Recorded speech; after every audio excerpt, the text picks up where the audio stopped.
Got questions to ask, and a fire that won't die, unraveling each task under the sky.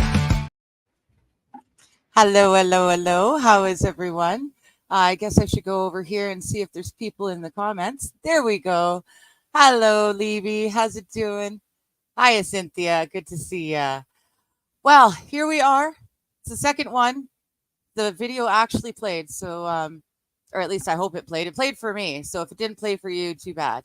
And Bobby, there's Bobby. He's baked. I just did my dab before we went live, so we're in the right frame of mind anyways. We are starting the actual book. We went through the intro and forward last week, and today we get to start on the, now because I always say it wrong, I'm going to look at it specifically, silent weapons for quiet wars. I keep putting in the words secret for some reason. Hello, John. Just Dawn. How are you? No, you're not chopped liver. You just showed up. There we are. Nice and toasty. Video played well. Good. All right. So this time around, I do have an audiobook that will be reading for me, which means that I get to hang out with you guys and chat. If there's anything, any discussion going on, I will actually be able to be a part of it today. So that's going to be kind of nice. I guess, you know, we might as well just get right on it. I have an author's note here. So Bill Cooper wrote, I read top secret documents which explained that silent weapons for quiet wars is the doctrine adopted by the policy committee of the Bilderberg Group during its first known meeting in 1954. Now, if you know anything about shadowy, you know, overlords and whatnot, the Bilderberg Group is most definitely a mover and a shaker in it. And yes, the cats will be running around. I've got all their toys spread all over, so hopefully they can keep you entertained too. The document was found originally May 1979, or sorry, it was dated May 1979, and it was found July 7th, 1986. It was found in an old IBM copier that had been purchased at a surplus sale. So, yeah, kind of like just sitting there, one of a bunch of different printers sitting there. Some guy walked up to buy it, and it just so happened to have this Illuminati declaration of war upon the American people. So, grain of salt, you guys go do your own research, and crossing fingers, I'm going to start the video now, and you will be able to hear it. Let me know in chat if you don't hear it. All right, here we go. Chapter 1. Silent Weapons for Quiet Wars. Copy furnished by Mr. Tom Young, a fellow warrior in the cause of freedom. The Illuminati's declaration of war upon the people of America. I read top secret documents which explained that silent weapons for quiet wars is the doctrine adopted by the policy committee of the Bilderberg Group during its first known meeting in 1954. A copy found in 1969 was in the possession of naval intelligence. The following document, dated May 1979, was found on July 7, 1986, in an IBM copier that had been purchased at a surplus sale. Top secret. Silent Weapons for Quiet Wars. An Introduction Programming Manual, Operations Research Technical Manual TWSW 7905.1. Welcome aboard. This publication marks the 25th anniversary of the Third World War, called the Quiet War, being conducted using subjective biological warfare, fought with silent weapons. This book contains an introductory description of this war, its strategies, and its weaponry. May 1979, number 74-120. Security. It is patently impossible to discuss social engineering or the automation of a society, i.e., the engineering of social automation systems, silent weapons, on a national or worldwide scale without implying extensive objectives of social control and destruction of human life, i.e., slavery and genocide. This manual is in itself an analog declaration of intent. Such a writing must be secured from public scrutiny. Otherwise, it might be recognized as a technically formal declaration of domestic war. Furthermore, whenever any person or group of persons in a position of great power and without full knowledge and consent of the public, uses such knowledge and methodologies for economic conquest, it must be understood that a state of domestic warfare exists between said person or group of persons and the public. The solution of today's problems requires an approach which is ruthlessly candid, with no agonizing over religious, moral or cultural values. You have qualified for this project because of your ability to look at human society with cold objectivity, and yet analyze and discuss your observations and conclusions with others of similar intellectual capacity without the loss of discretion or humility. Such virtues are exercised in your own best interest. Do not deviate from them. Historical introduction. Silent weapon technology has evolved from operations research (OR), a strategic and tactical methodology developed under the military management in England during World War II. The original purpose of operations research was to study the strategic and tactical problems of air and land defense with the objective of effective use of limited military resources against foreign enemies, i.e., logistics. It was soon recognized by those in positions of power that the same methods might be useful for totally controlling a society. But better tools were necessary. Social engineering, the analysis and automation of a society, requires the correlation of great amounts of constantly changing economic information, data, so a high-speed computerized data processing system was necessary which could race ahead of the society and predict when society would arrive for capitulation. Relay computers were too slow, but the electronic computer, invented in 1946 by J. Presper Eckert and John W. Mockley, filled the bill. The next breakthrough was the development of the simplex method of linear programming in 1947 by the mathematician George B. Dantzig. Then in 1948, the transistor, invented by J. Bardeen, W. H. Brattain, and W. Shockley, promised great expansion of the computer field by reducing space and power requirements. With these three inventions under their direction, those in positions of power strongly suspected that it was possible for them to control the whole world with the push of a button. Immediately, the Rockefeller Foundation got in on the ground floor by making a 4-year grant to Harvard College, funding the Harvard Economic Research Project for the study of the structure of the American economy.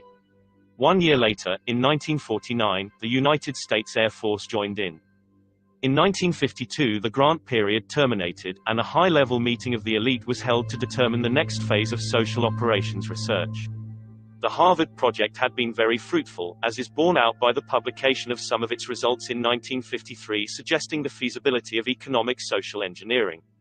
Studies in the Structure of the American Economy, copyright 1953 by Vasily Leontief, International Science Press Inc., White Plains, New York. Engineered in the last half of the decade of the 1940s, the new Quiet War machine stood, so to speak, in sparkling gold-plated hardware on the showroom floor by 1954. With the creation of the Maser in 1954, the promise of unlocking unlimited sources of fusion atomic energy from the heavy hydrogen in seawater and the consequent availability of unlimited social power was a possibility only decades away. The combination was irresistible. The Quiet War was quietly declared by the international elite at a meeting held in 1954. Although the silent weapons system was nearly exposed 13 years later, the evolution of the new weapons system has never suffered any major setbacks. This volume marks the 25th anniversary of the beginning of the Quiet War. Already this domestic war has had many victories on many fronts throughout the world. Political introduction. In 1954 it was well recognized by those in positions of authority that it was only a matter of time, only a few decades, before the general public would be able to grasp and upset the cradle of power, for the very elements of the new silent weapon technology were as accessible for a public utopia, as they were for providing a private utopia. The issue of primary concern, that of dominance, revolved around the subject of the energy sciences. Energy. Energy is recognized as the key to all activity on Earth. Natural science is the study of the sources and control of natural energy, and social science, theoretically expressed as economics, is the study of the sources and control of social energy. Both are bookkeeping systems, mathematics. Therefore, mathematics is the primary energy science. And the bookkeeper can be king if the public can be kept ignorant of the methodology of the bookkeeping. All science is merely a means to an end. The means is knowledge. The end is control. Beyond this remains only one issue: who will be the beneficiary? In 1954 this was the issue of primary concern. Although the so-called moral issues were raised, in view of the law of natural selection it was agreed that a nation or world of people who will not use their intelligence are no better than animals who do not have intelligence. Such people are beasts of burden and stakes on the table by choice and consent. Consequently, in the interest of future world order, peace, and tranquility, it was decided to privately wage a quiet war against the American public with an ultimate objective of permanently shifting the natural and social energy, wealth, of the undisciplined and irresponsible many into the hands of the self-disciplined, responsible, and worthy few. In order to implement this objective, it was necessary to create, secure, and apply new weapons which, as it turned out, were a class of weapons so subtle and sophisticated in their principle of operation and public appearance as to earn for themselves the name silent weapons. In conclusion, the objective of economic research, as conducted by the magnates of capital, banking, and the industries of commodities, goods, and services, is the establishment of an economy which is totally predictable and manipulatable. In order to achieve a totally predictable economy, the low-class elements of society must be brought under total control, i.e., must be housebroken, trained, and assigned a yoke and long-term social duties from a very early age, before they have an opportunity to question the propriety of the matter. In order to achieve such conformity, the lower-class family unit must be disintegrated by a process of increasing preoccupation of the parents and the establishment of government-operated day-care centers for the occupationally orphaned children. The quality of education given to the lower class must be of the poorest sort, so that the mote of ignorance isolating the inferior class from the superior classes, and remains incomprehensible to the inferior class. With such an initial handicap, even bright lower class individuals have little if any hope of extricating themselves from their assigned lot in life. This form of slavery is essential to maintain some measure of social order, peace, and tranquility for the ruling upper class. Descriptive introduction of the silent weapon. Everything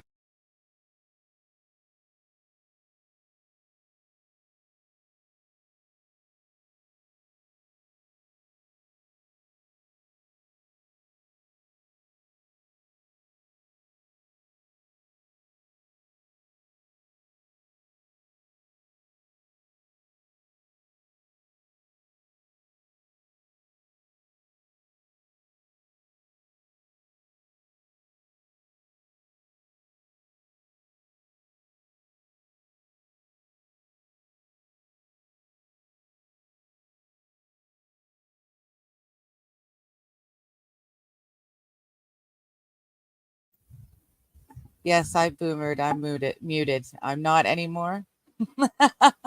All right. Well, what I said was super interesting and intelligent, and if you missed it, too bad. All right. I'm hoping you can hear me now. One of the biggest things is they had this formula. They knew what information they needed. Thank you for believing me. They had all the information, but they weren't able to put it all together and compute it into a point where they could make it make sense and use it. But that's basically what they did. They waited until 1948. The transistor was invented. And by 1920 or 1954, the powers that be already realized that it was only a matter of time before us, the general public or the sheeple, would be able to understand and stop this, newfound nexus of power. The problem was, in order to get the information they needed to put into the machine to tell them how to socially engineer our civilization, they needed a computer who was going to be able to get it all. So, energy, they went through, it's key to all activity on Earth.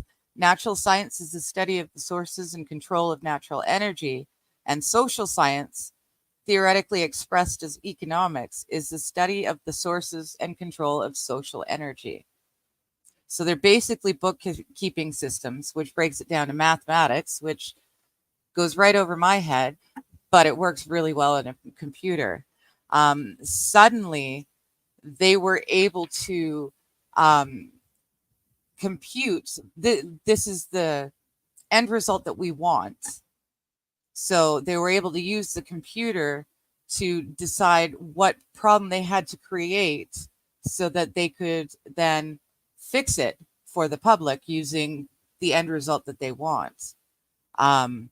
So again, the original Rothschild had this idea. He had this all in his head.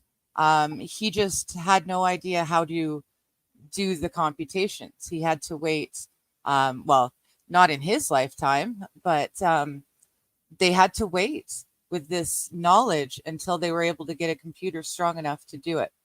And I find that amazing and scary in equal measure that you'd be willing to wait and just bide your time for that long. It reminds me very much of communism. It's a very slow, creepy crawl into civilization so that you don't even realize it's happening until it's almost too late. And they definitely did that with this. So I don't see any questions. I'm just going to hit continue and, let me know if you need anything. It's totally communism. Yeah. Different names, but it's always the same end result. It's the same formula and it's the same end result. Thing that is expected from an ordinary weapon is expected from a silent weapon by its creators, but only in its own manner of functioning. It shoots situations instead of bullets. Propelled by data processing instead of chemical reaction explosion. Originating from bits of data instead of grains of gunpowder. From a computer instead of a gun. Operated by a computer programmer instead of a marksman. Under the orders of a banking magnate instead of a military general. It makes no obvious explosive noises, causes no obvious physical or mental injuries, and does not obviously interfere with anyone's daily social life. Yet it makes an unmistakable noise, causes unmistakable physical and mental damage, and unmistakably interferes with the daily social life, i.e., unmistakable to a trained observer, one who knows what to look for. The public cannot comprehend this weapon, and therefore cannot believe that they are being attacked and subdued by a weapon. The public might instinctively feel that something is wrong, but that is because of the technical nature of the silent weapon. They cannot express their feeling in a rational way, or handle the problem with intelligence. Therefore, they do not know how to cry for help, and do not know how to associate with others to defend themselves against it. When a silent weapon is applied gradually, the public adjusts, adapts to its presence and learns to tolerate its encroachment on their lives until the pressure, psychological via economic, becomes too great and they crack up. Therefore, the silent weapon is a type of biological warfare. It attacks the vitality, options, and mobility of the individuals of a society by knowing, understanding, manipulating, and attacking their sources of natural and social energy, and their physical, mental, and emotional strengths and weaknesses. Theoretical introduction. Give me control over a nation's currency, and I care not who makes its laws. Mayer Amschel Rothschild, 1743–1812.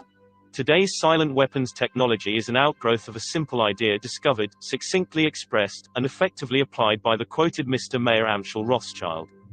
Mr. Rothschild discovered the missing passive component of economic theory known as economic inductance.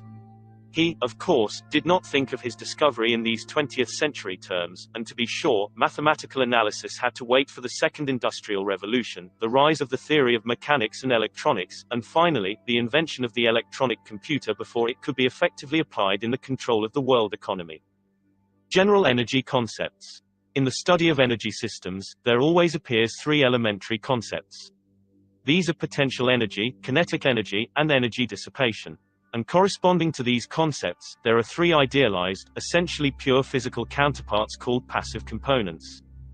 1. In the science of physical mechanics, the phenomenon of potential energy is associated with a physical property called elasticity or stiffness and can be represented by a stretched spring.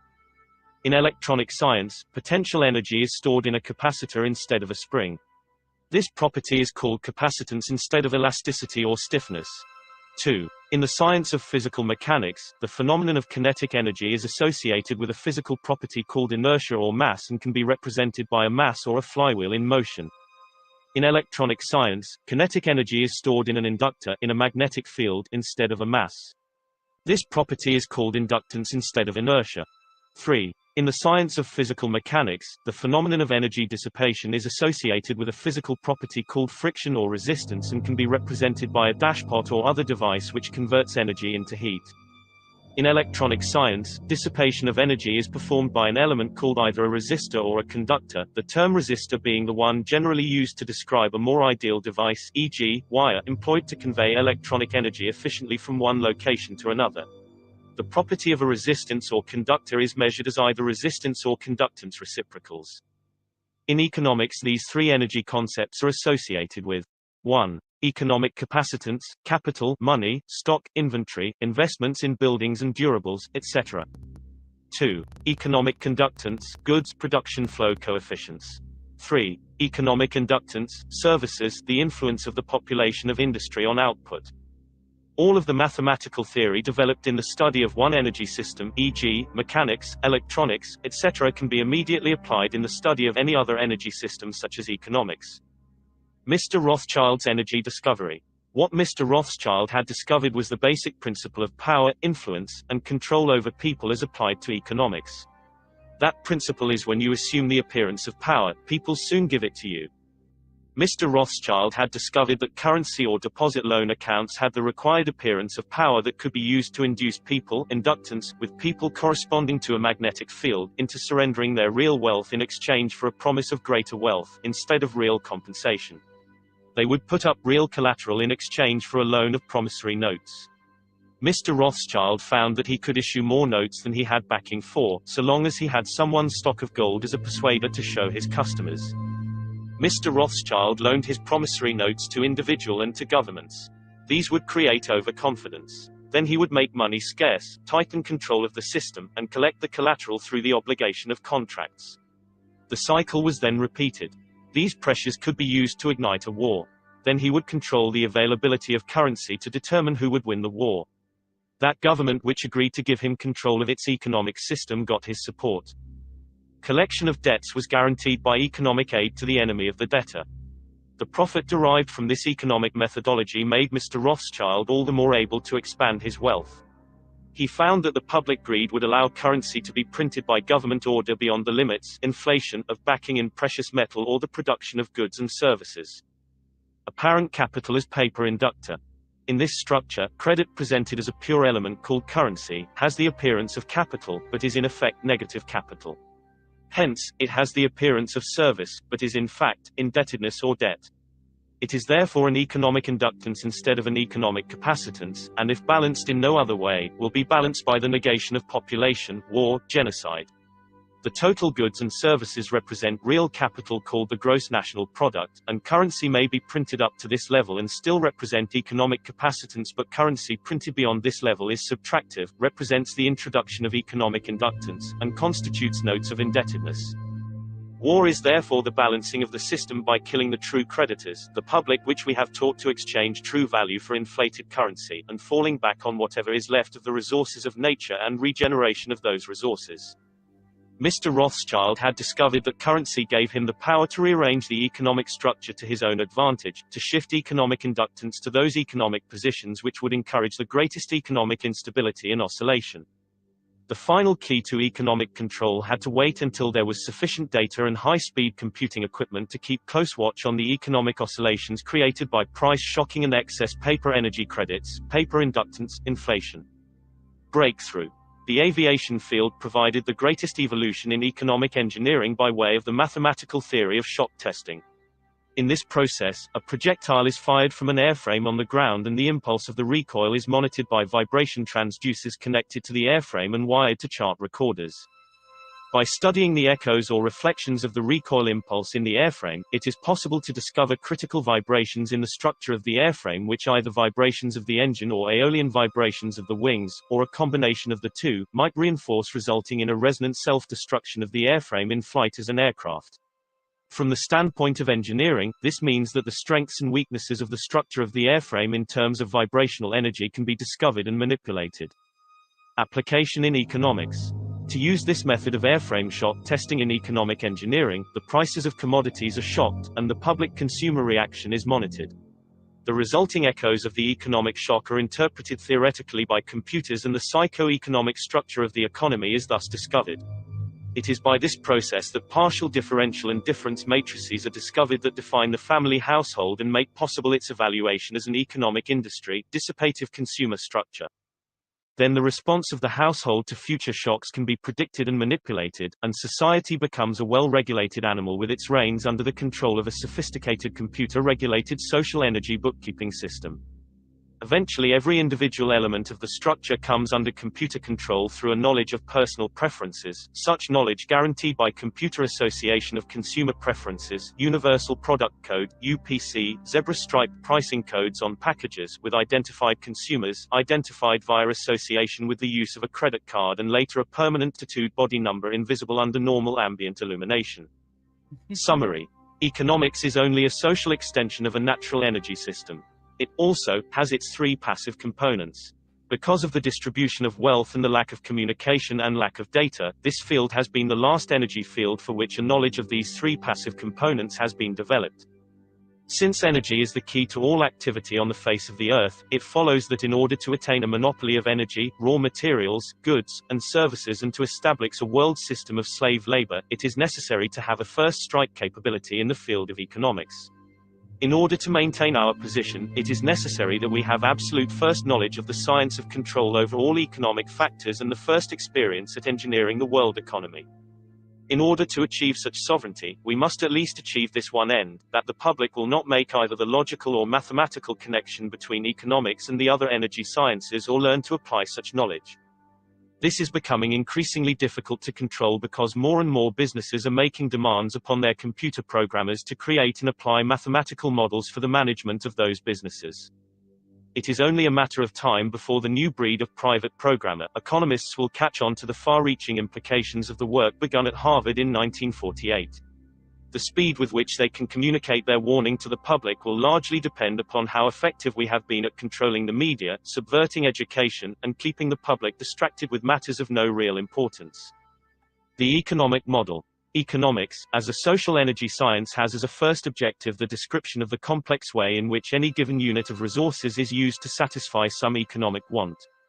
Leontief matrix. This first objective, when it is extended to get the most product from the least or limited resources, comprises that objective of general military and industrial logistics known as operations research. The Harvard Economic Research Project 1948 was an extension of World War II operations research. Its purpose was to discover the science of controlling an economy, at first the American economy, and then the world economy.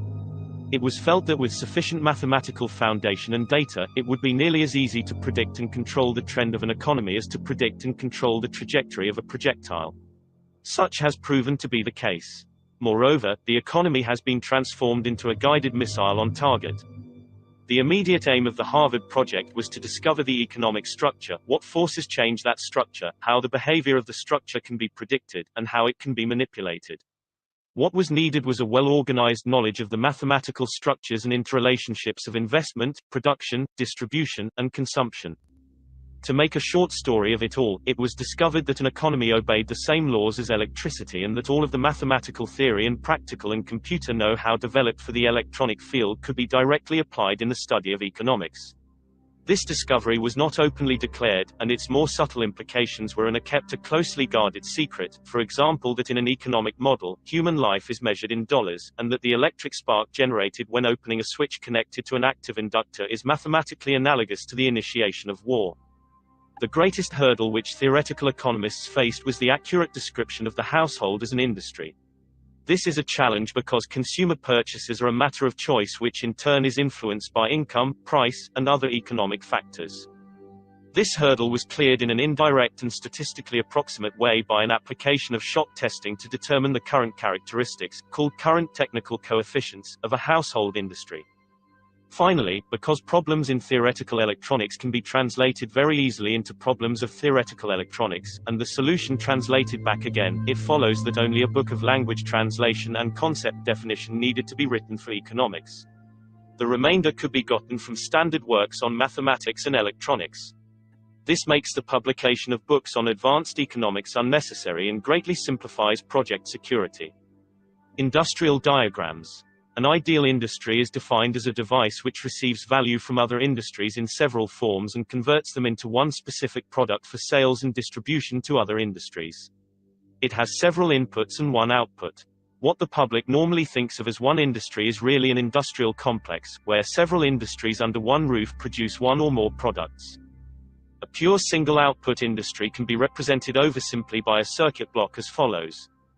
The flow of product from industry number 1, supply, to industry number 2, demand, is denoted by 112.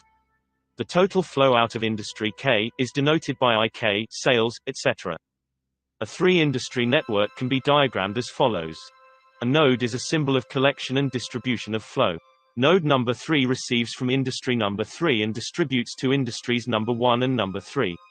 If industry number 3 manufactures chairs, then a flow from industry number 3 back to industry number 3 simply indicates that industry number 3 is using part of its own output product, for example, as office furniture. 3 industrial classes. Industries fall into 3 categories or classes by type of output.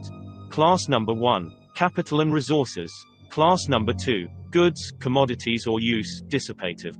Class number 3, services, action of population. Class number 1, industries exist at 3 levels. 1. Nature, sources of energy and raw materials. 2. Government, printing of currency equal to the gross national product, GNP, an extension of currency in excess of GNP. 3. Banking, loaning of money for interest, and extension, inflation, counterfeiting, of economic value through the deposit loan accounts.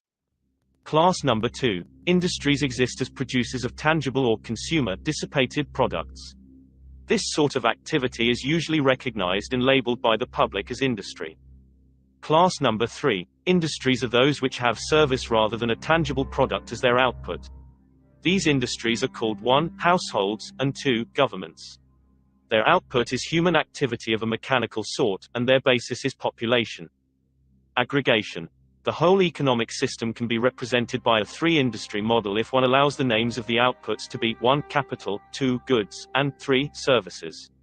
The problem with this representation is that it would not show the influence, say, the textile industry on the ferrous metal industry.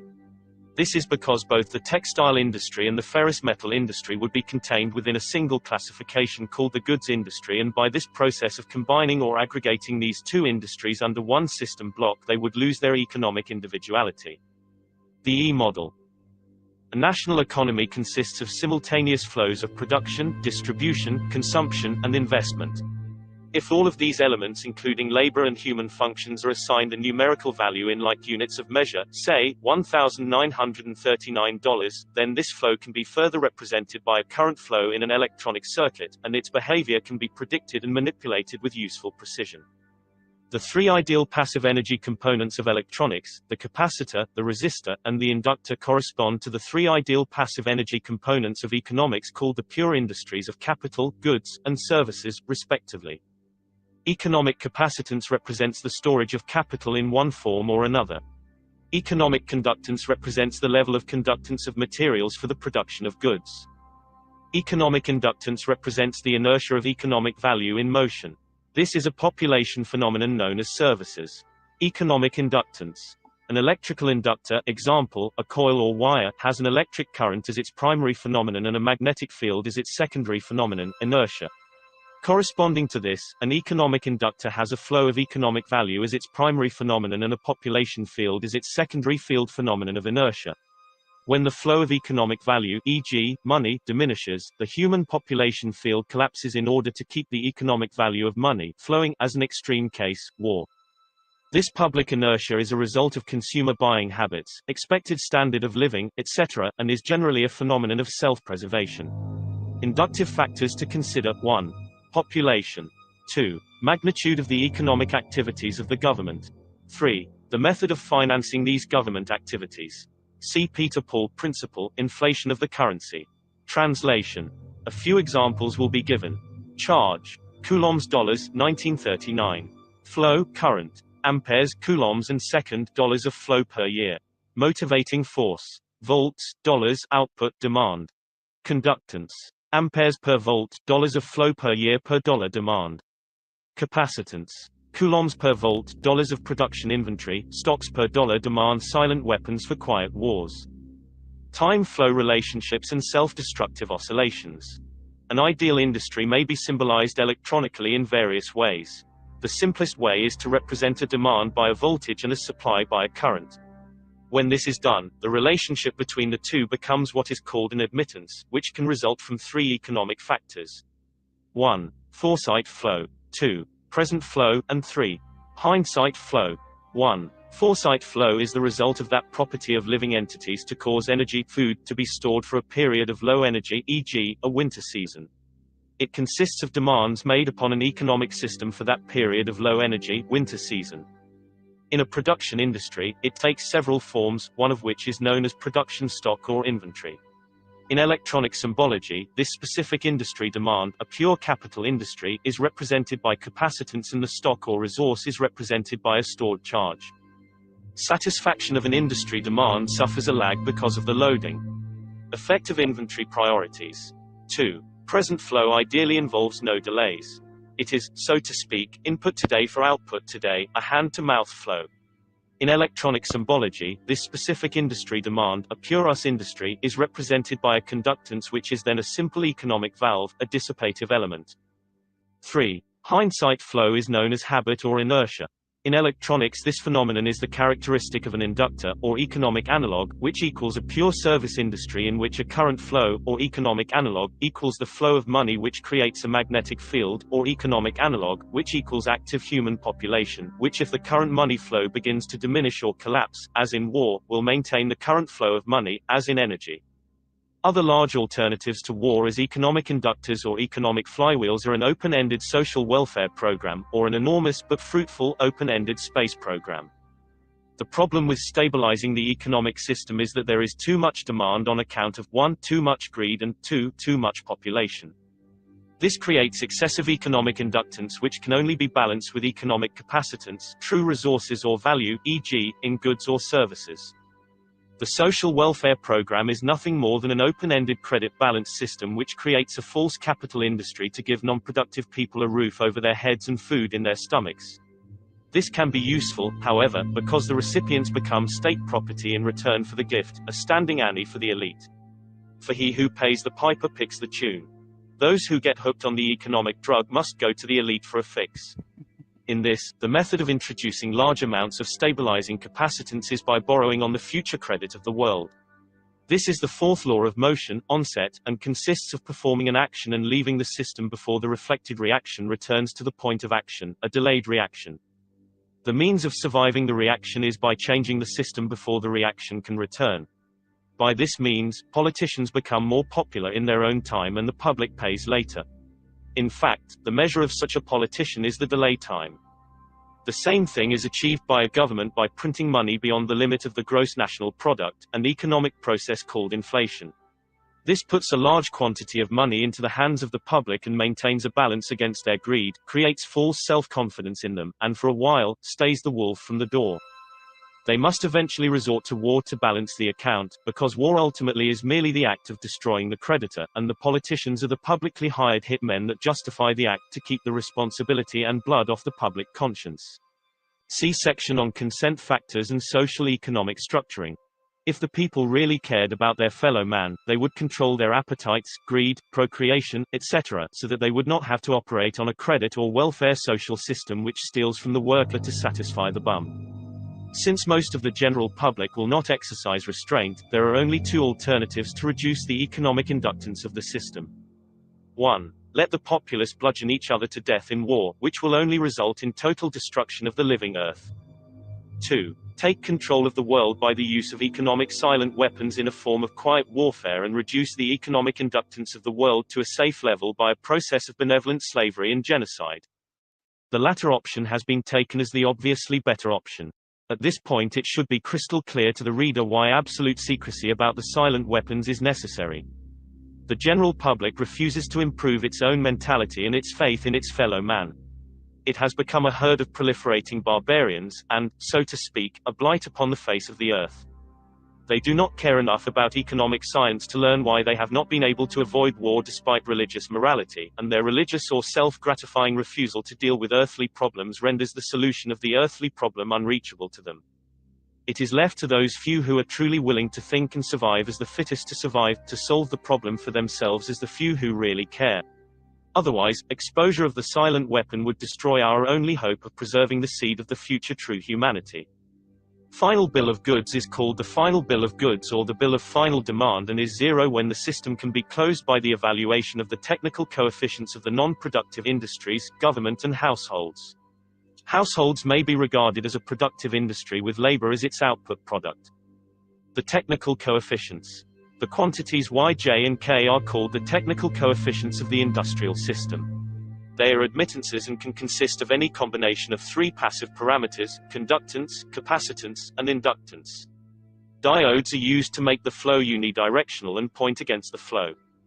GJK equals economic conductance, absorption coefficient. YJK equals economic capacitance, capital coefficient. LJK equals economic inductance, human activity coefficient. Types of admittances.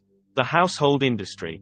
1. The industries of finance, banking, manufacturing, and government, real counterparts of the pure industries of capital, goods, and services, are easily defined because they are generally logically structured. All right. Okay, you can hear me. This is very odd because this is the fourth time now it's gone off and it's talking about stuff that is not in the book. Sometimes it hops back to it, but now it's completely talking about nothing that I can find in the book.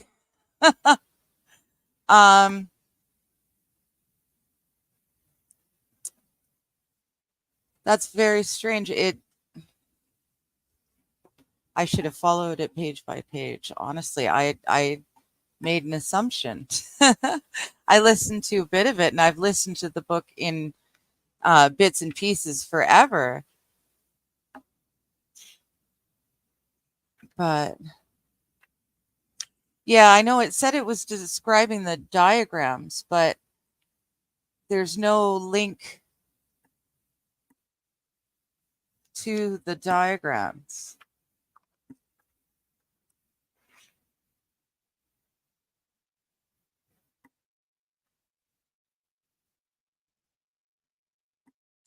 Huh.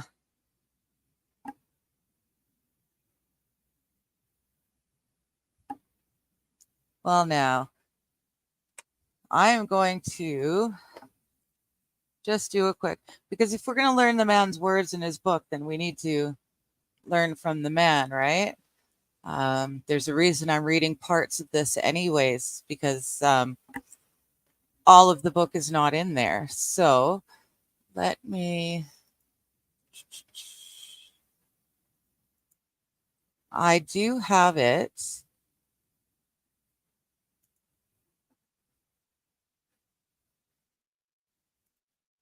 Okay, no, I don't want that. The computer is trying to be ever so helpful and help me to pick up where I left off, but I don't need that.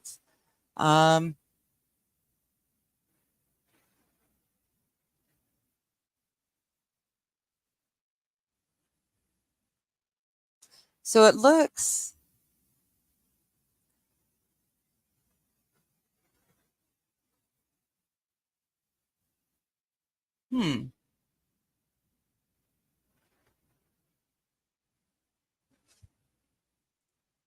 that's very interesting,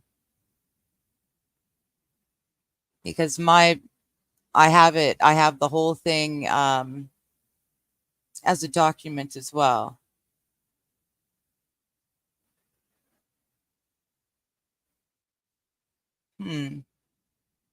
All right. What I'm going to do here then is stop sharing, get this full. It's the extended version. Yeah, well, and the first couple of times I let it slide, but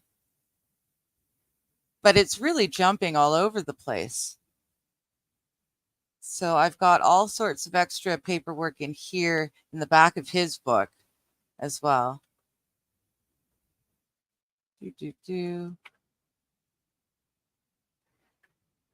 Oh, wow. Okay.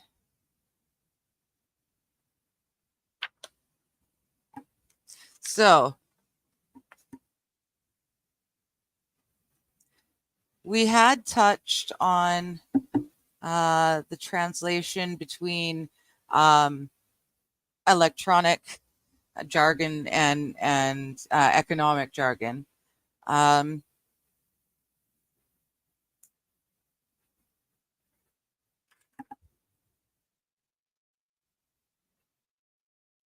Okay, well, I'm going to go back here. I know we did hear some of this, but it's kind of important anyways. So let's make sure that we get it. So we're talking about the time flow relationships and the self-destructive oscillations. So again, we're talking about economics. We're talking about social or civilization. But we're using it in electrical terms. That's the way they're able to put it into a mathematical figure, and thereby get the computer to do their programs. So an ideal industry may be symbolized electronically in various ways. The simplest way is to represent a demand by voltage and a supply by current. When this is done, the relationship between the two becomes what is called an admittance, which can result in three economic factors: the hindsight flow, the present flow, and the foresight flow. Foresight flow is the result of that property of living entities to cause energy or food to be stored for a period of low energy, like the winter season. It consists of demands made upon an economic system for that period of low energy. In a production industry, it takes several forms, one of which is known as production stock or inventory. In electronic symbology, this specific industry demand, a pure capital industry, is represented by a capacitance, and the shock or resource is represented by a stored charge. Satisfaction of an industry demand suffers a lag because the loading effect of inventory priorities. Present flow ideally involves no delays. It is, so to speak, input today for output today, a hand-to-mouth flow. In electronic symbology, this specific industry demand, a pure use industry, is represented as a conductance, which is then a simple economic valve, a dissipative element. Hindsight flow is known as habit or inertia. In electronics, this phenomenon is the characteristic of an inductor. So the economic analog would equal a pure service industry, in which a current flow or a flow of money creates a magnetic field. The economic analog would be active human population, which, if the current or money flow begins to diminish or collapse, to maintain the current flow of money, you need the war. Other large alternatives to war as economic inductors or economic flywheels are an open-ended social welfare program or an enormous but fruitful open-ended space program. The problem with stabilizing the economic system is that there's too much demand on account of too much greed and too much population. So there's too many of us and we want too much of everything. It creates an excessive economic inductance, which can only be balanced with economics capacitance, so true resources or value, either in a trade of goods or services. The social welfare program is nothing more than an open-ended credit balance system, which creates a false capital industry to give non-productive people a roof over their heads and food in their stomachs. This can be useful, however, because the recipients become state property in return for the gift, a standing army for the elites. For he who pays the piper picks the tune. So, I mean, that's pretty simple. They need to have an outflow, a constant outflow of money, and that's the social welfare system or the space program. And they're always going to have people in that welfare program because we are innately greedy and lazy. But because we're, being paid by I don't know. I look at it from my perspective. I'm on disability. I did work. I worked for a lot of years. I paid into it. And when I was no longer able to work, it was there for me. And it's been there for me. However, everything in my life, it all dangles by a thread, and the government can decide to clip it at a moment's notice. And there were times during a certain illness a few years back that there was real concern that if I didn't take a certain cure repeatedly for the rest of my life, that I wouldn't get the disability payments anymore. And that's pretty scary. Which is part of why I'm doing this. I don't expect this to be a career. I don't expect to be, huge. But, if you wanted to buy me a coffee every now and again, every little bit helps. So the problem with stabilizing the economic system is that there's too much demand because we're greedy, and there's too many of us demanding it. So the social welfare program is nothing more than an open-ended credit balance system which creates a false capital industry to give non-productive people a roof over their heads and food in their stomachs. In return, this becomes a standing army for the elite. For he who pays the piper picks the tune. Those who get hooked on the economic drug must go to the elite for a fix. In this, the method of introducing large amounts of stabilizing capacitance is by borrowing on future credit of the world. This is the fourth law of motion, onset, and consists of performing an action and leaving the system before the reflected reaction returns to the point of action. So a delayed reaction. The means of surviving the reaction is by changing the system before the reaction can return. By this means, politicians become popular in their own time and the public pays for it later. In fact, the measure of such a politician is the delay time. The same thing is achieved by a government by printing money beyond the limit of the gross national product, an economic process called inflation. Remember this. If it's never been explained to you before, listen, you need to understand how this works. Remember that inflation is only the act of printing money in excess of gross national product. They can blame it on the price of widgets or oil only because you never knew the real cause. The real cause and the only cause of inflation is the printing of more money beyond the gross national product, which every government loves to do. You guys have got a debt clock that's spinning uncontrollably and madly away into infinity. That's because they keep printing money. This puts a large quantity of money into the hands of the public and maintains a balance against their greed, creates a false self-confidence in them, and for a while stays the wolf from the door. They must eventually resort to war to balance the account, because war ultimately is merely the act of destroying the creditor.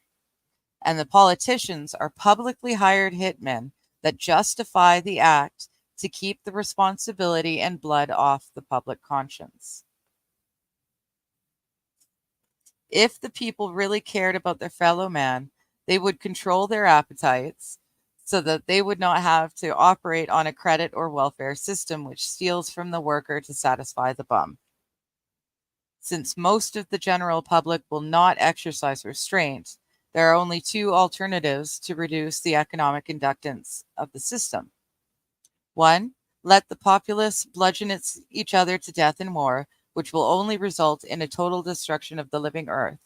Or 2, take control of the world by use of economic silent weapons in a form of quiet warfare, and reduce the economic inductance of the world to safe level by a process of benevolent slavery and genocide. The latter option has been taken as the obviously better option. At this point, it should be crystal clear to the reader why absolute secrecy about silent weapons is necessary. The general public refuses to improve its own mentality and its faith in its fellow man. It has become a herd of proliferate barbarians and, so to speak, a blight upon the face of the earth. They do not care enough about economic science to learn why they have not been able to avoid war despite religious morality, and their religious or self-gratifying refusal to deal with earthly problems renders the solution of the earthly problem unreachable by them. It is left to those few who are truly willing to think and survive as the fittest, to solve the problem for themselves, as the few who really care. Now, unfortunately, this group of people, the few who are truly willing to think and survive as the fittest to survive, to solve the problem for themselves. These are also the people who have all the money. And these are the people who have now, for generation upon generation upon generation, taught their children that they are the ones, the elite ones, the ones that matter. And it's up to them to keep the rest of us cattle in control, so that they can live their wonderful lives.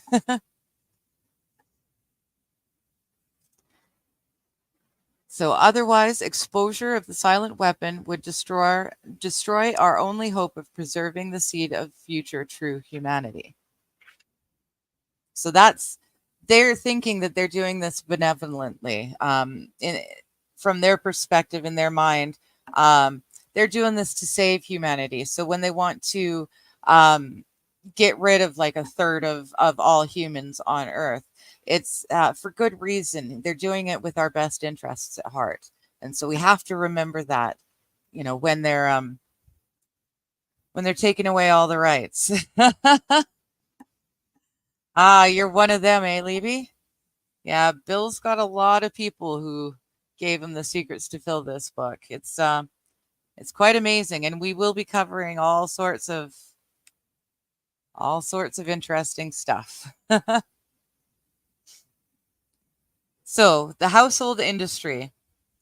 The industries of finance, banking, manufacturing, and government, real counterparts of the pure industries of capital, goods, and services, are easily defined because they are generally logically structured. Because of this, their processes can be described mathematically, and their technical coefficients can be easily deduced. This, however, is not the case with the service industry, known as the household industry. The problem which a theoretical economist faces is that the consumer preferences of any household is not easily predictable, and the technical coefficients of any one household tend to be nonlinear, a very complex and variable function of income, prices, etc. Computer information derived from the use of the Universal Product Code in conjunction with the credit card purchase as an individual household identifier could change the state of affairs. But the UPC method is not yet available on a national or even a significant regional scale. To compensate for this data deficiency, an alternate indirect approach of analysis has been adopted, known as the economic shock testing.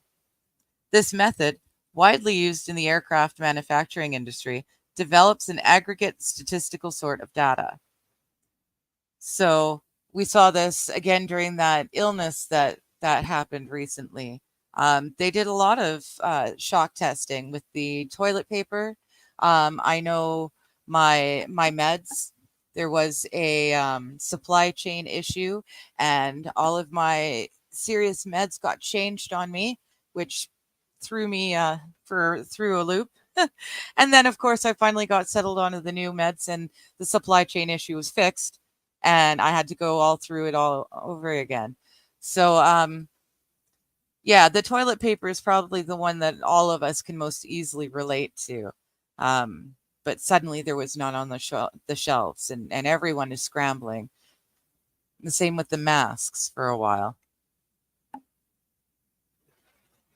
So applied to economics, this means that all of the households in one region or in the whole nation are studied as a group or class rather than individually. And the mass behavior rather than individual behavior is used to discover useful estimates of the technical coefficients governing the economic structure of the hypothetical single household industry. Well, that's the other thing too. You was mentioning the UPC method is not yet available on a national or even a significant regional scale.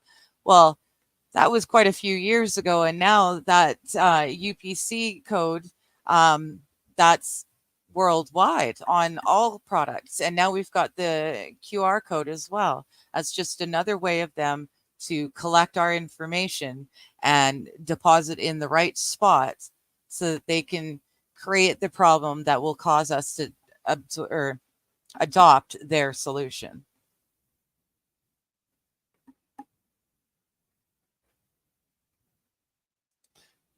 So the mass behavior rather than an individual behavior is used to discover the useful estimates. One method of evaluating the technical coefficients of the household industry depends upon shocking the prices of a commodity and noting the changes in the sales of all the commodities. So economic shock testing. In recent times, the application of operations research to the study of the public economy has been obvious for anyone who understands the principles of shock testing.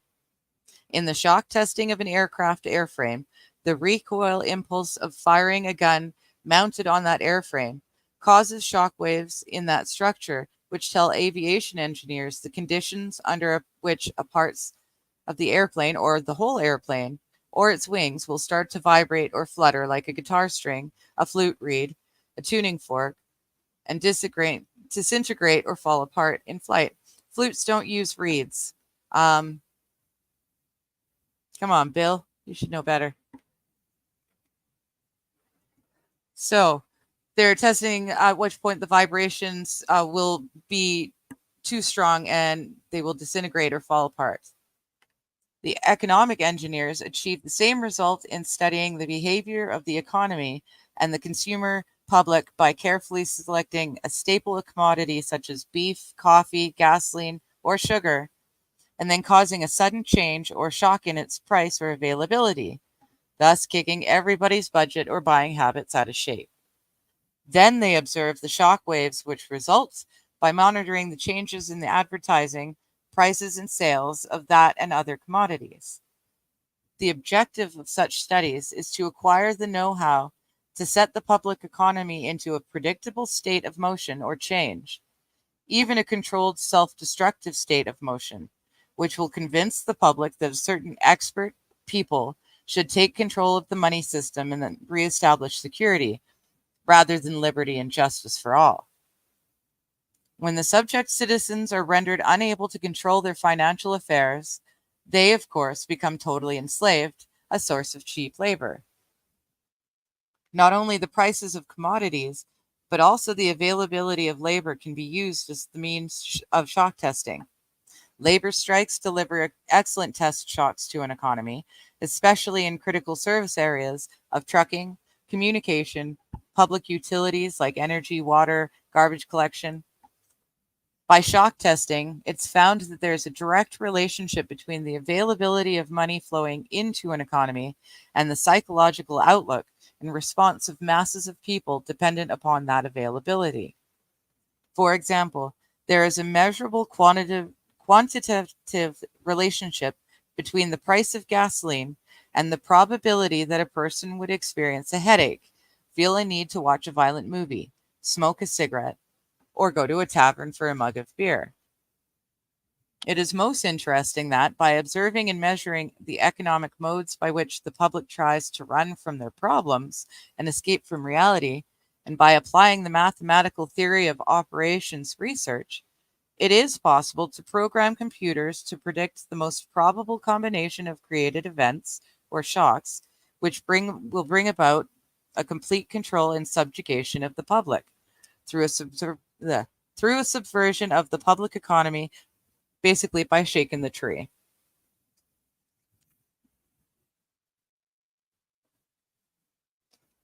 Oh, I hate it when doctors no-show. Gemstone, wait until she reads the protocols of the wise men of Zion and gets banned. Yes, we will see. And very good point there, Gemstone. I am also streaming to Rumble. So if I disappear all of a sudden, I'll be over there as well. Hi, Queenie. Good to see you. So, economic shock testing. Or no, sorry. Introduction to economic amplifiers. Economic amplifiers are the active components of economic engineering. The basic characteristic of any amplifier, be it mechanical, electrical, or economic, is that it receives an input control signal and delivers energy from an independent energy source to a specified output terminal in a predictable relationship to that input control signal. The simplest form of economic amplifier is a device called advertising. If a person is spoken to by a TV advertiser as if he were a 12-year-old, then, due to suggestibility, he will, with a certain probability, respond or react to that suggestion with the uncritical response of a 12-year-old, and will reach into his economic reservoir and deliver its energy to buy that product on impulse when he passes it in the store. An economic amplifier may have several inputs and outputs. Its response might be instantaneous or delayed. Its circuit symbol might be a rotary switch if its options are exclusive, qualitative, go or no go, or it might have its parametric input-output relationships specified by a matrix with internal energy sources represented. Whatever its form may be, its purpose is to govern the flow of energy from a source to an output sink in direct relationship to an input control signal. For this reason, it is called an active circuit element or component. Economic amplifiers fall into classes called strategies, and in comparison with electronic amplifiers, the specific internal functions of an economic amplifier are called logistical instead of electrical. Therefore, economic amplifiers not only deliver power gain, but also, in effect, are used to cause changes in the economic circuitry. In the design of an economic amplifier, we must have some idea of at least 5 functions, which are 1, the available input signals, 2, the desired output control objectives, 3, the strategic objective, 4, the available economic power sources, and 5, the logistical operations. The process of defining and evaluating these factors and incorporating the economic amplifier into an economic system has been popularly called game theory. So there you go, gamers. Here we go.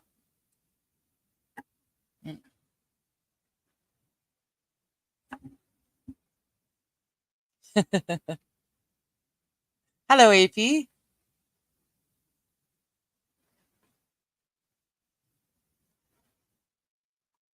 Equating structural variation to human reaction. It is, to an extent, it seems like an oversimplification, but we have to, what he's doing is he's trying to explain economic theory through the use, well, rather, this paper is explaining that you can guess and you can actually force people to go in certain directions depending on the pressures used. And this particular paper is doing it as if it were an electronic grid. So electricity grid, just to make it a little bit easier to comprehend.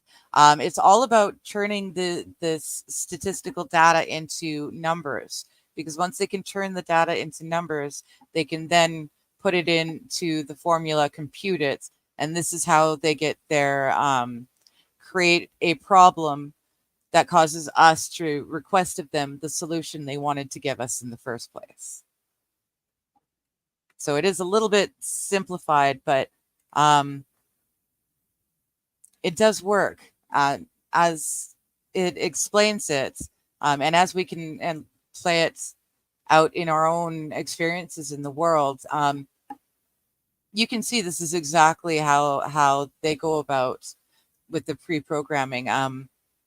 This is how shows like The Simpsons are able to correctly predict so many events. There's a formula. That's all there is to it. And the key is keeping us working so hard, trying to just earn enough to survive. We don't have the time or energy to look and see that this is actually in fact happening. And so we're basically forced to be the sheeple and just, the working cogs, while those who have control of such things are able to force the world to go in directions they want it to, whether we do or not. We, the masses, we are the masses. If we all stood up and stood together, they would be doomed. They'd be toast. And they know it. It said earlier, God forbid the people, well, they didn't say God forbid, but they started to realize that it was going to be dangerous because the people were potentially able to get their own hands on this knowledge. And so they had to keep the people busy with wars to keep us from looking. But it also helps when they're funneling all this money that they print into things like a social welfare system. That's all that fake money is going in. They need some way to balance that out. And war is a great way of getting rid of huge swaths of population, which then means that they owe less money to less people, because it is our money that they're lending out to everyone. And this imaginary money that they're printing, it's our money that's backing it originally. So it's going to be on us to repay all this imaginary money that they've printed, right? But we're going to have to repay it with real money. And this is one of the many ways that they go about keeping us in check and under their control.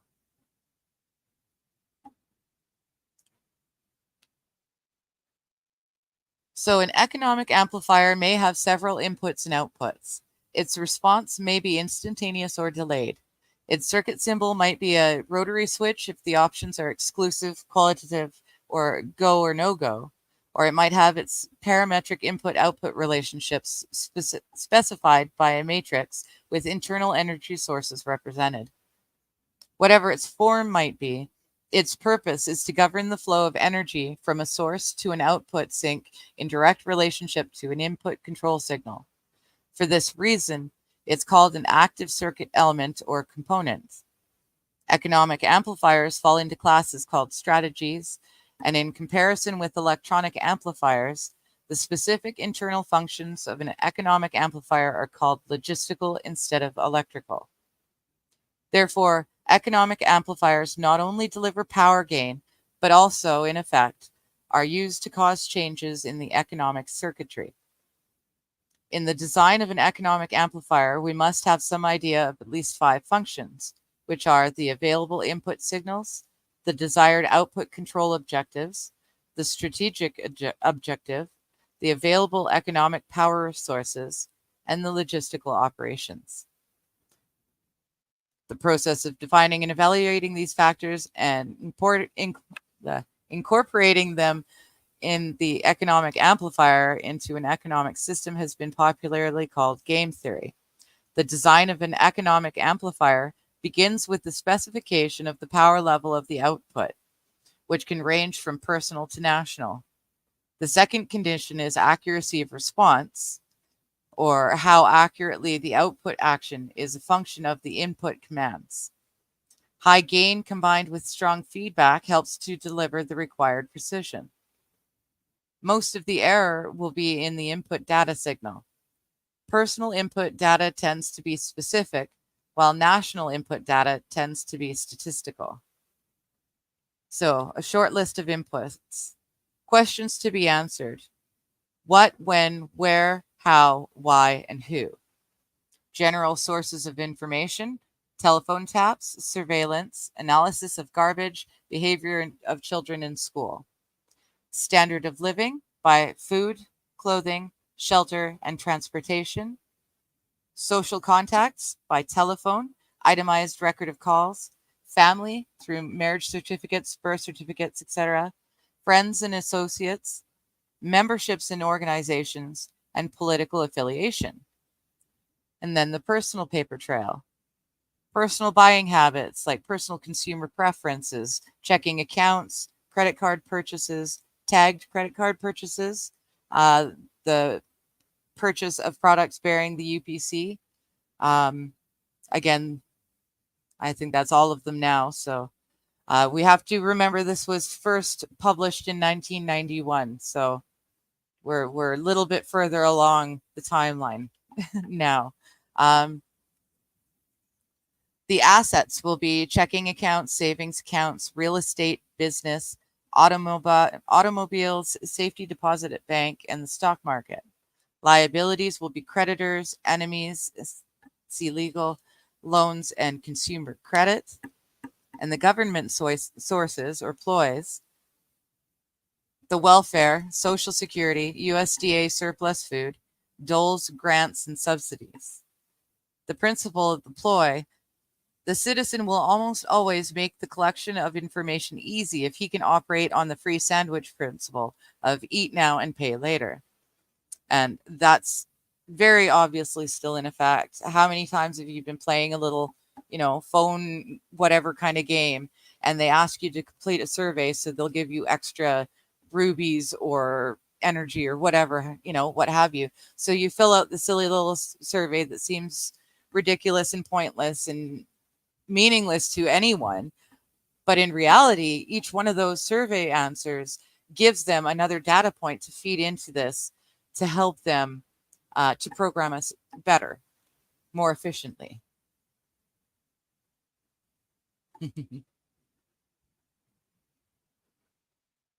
You can alter the outcomes based on input of actions from one source to another. That assumes all people follow the input of the demand desire. Yeah, they got me to watch this. I do not need science to tell me that philosophy taught me centuries before science matured. Yeah, they will be getting to that point in reality, and that's just it. We're getting there. I love it. You just add Digger 420 into the equation, and here you guys all are. I love it. So you understand, it's all a matter of feeding the right input to force us to have our own, to have needs that they can then solve with their solution, which is what they wanted in the first place. Hello, amazing. Own food, land, and ammo. Prioritize at your leisure. That's exactly it. You don't answer surveys. See, and I used to all the time. And I have twice recently, but they were slightly more. It wasn't just for a silly game. So, but yeah, I used to do it all the time. And my man explained to me just how valuable every single answer is to giving them the data that they need so that they can manipulate us. And so I have most definitely stopped, except, like I said, one or two. Yeah, no surveys, no rewards plans. If you get something now for something later, it's really not, it's not the deal you think it is. It's a lot like when they had that certain cure and they said, do it for grandma, and then do it for the free coffee and donut, and then do it or your coworkers will shame you, or do it or you can't join in society. It's interesting how it changes. And those people who did it because, they cared about grandma, or they did it because they wanted that free coffee and donuts. Where are they now? Right? There's an awful lot of people have died suddenly, and many, many millions more who have now suddenly got health issues that they never had before. Perfectly healthy people are suddenly coming down with turbo cancers and neurological diseases. Nothing is free. Points programs are just the private sector using the equation, and that's exactly it. And AP says, political polls, I answer opposite of my true opinions. Oh, I had so much fun. I learned about civil disobedience, and then suddenly Canada had their census, and I had so much fun answering. But I would like write upside down, like write my answer in upside down, or I'd do it in the margins or in a little, all sorts of little fun little things, so that the computer could not just scan it, read it, take my information and run. It was forcing some human somewhere to have to go through my census answers, answer by answer by answer, and manually plug them into the computer, because the computer wouldn't be able to read it. And it was so much fun. I cannot tell you just how much fun I had trying to think of different ways, writing my answers right side up but backwards, or writing my answers the right way along, but each word was spelled backwards. Just little. It was so much fun for me, and I know that there's some human working for Canada Census somewhere that was just swearing at me and hooting and hollering and can't stand me, and I love it. I love it. If you're going to use my data, if you're going to take my information and use it against me, well, I'm going to make it a little difficult for you to get it. So AP says, all my grandparents passed on before 2000, and I don't give two shits about my coworkers. Got an autoimmune disorder prior to the vid rule showing up, so I will never be vaxxed. See, that's exactly it. And I as well, I've got neurological disorders, and I've been on antidepressants and antipsychotics and painkillers and anti-inflammatory, you name it. I've been on it since the age of 12. I found out during that season, that 6th season, like I said, when the supply chain was damaged and they couldn't get me my meds, they had to switch me to other meds. But the type of meds that I'm on, if I stop taking them suddenly, or if I just switch suddenly, it messes with me mentally. My man can vouch for me. I was on a roller coaster. I didn't know whether it was coming or going, happy or sad. It really throws a wrench into your day-to-day functions. And then as soon as I'd finally started to get a handle and a control on it, the supply chain issue was fixed. And so I got put back on my old meds like that. And I had to do it all over again. It takes months to adjust to a new medicine, like the SSRIs and whatnot. It takes months, and you're supposed to minimize your dosage slowly over time. You're not just supposed to off them. So, yeah, that's my biggest concern is when the world shuts down. I know I'm going to have at least the first 4 to 6 months are going to be extra hard, because I will have all this mental confusion going on just from not having my regular meds. It's scary, and it's not fun. But on the flip side, I also found out what it was like when I tried to take myself off of them, and I really do need them. Whether I always did, I don't know, but I definitely need them now, because I was not a sane, functioning human when I was taking myself off them. It's quite scary. They will make us sick, and when we go to them for help, they will give us poison. That is exactly it. So we got to the government source and deploys. The citizen will almost always make the collection of information easy if he can operate on the free sandwich principle of eat now, pay later. Government sources via intimidation. So in this, they've got the IRS, they've got OSHA, they've got the census, there you go, and other such governmental groups. Surveillance of US mail, for example. Then they've got habit patterns and programming, so strengths and weaknesses, activities, sports hobbies, 2, legal, see legal, fear, anger, etc., crime record. 3, hospital records, drug sensitivities, reactions to pain, etc.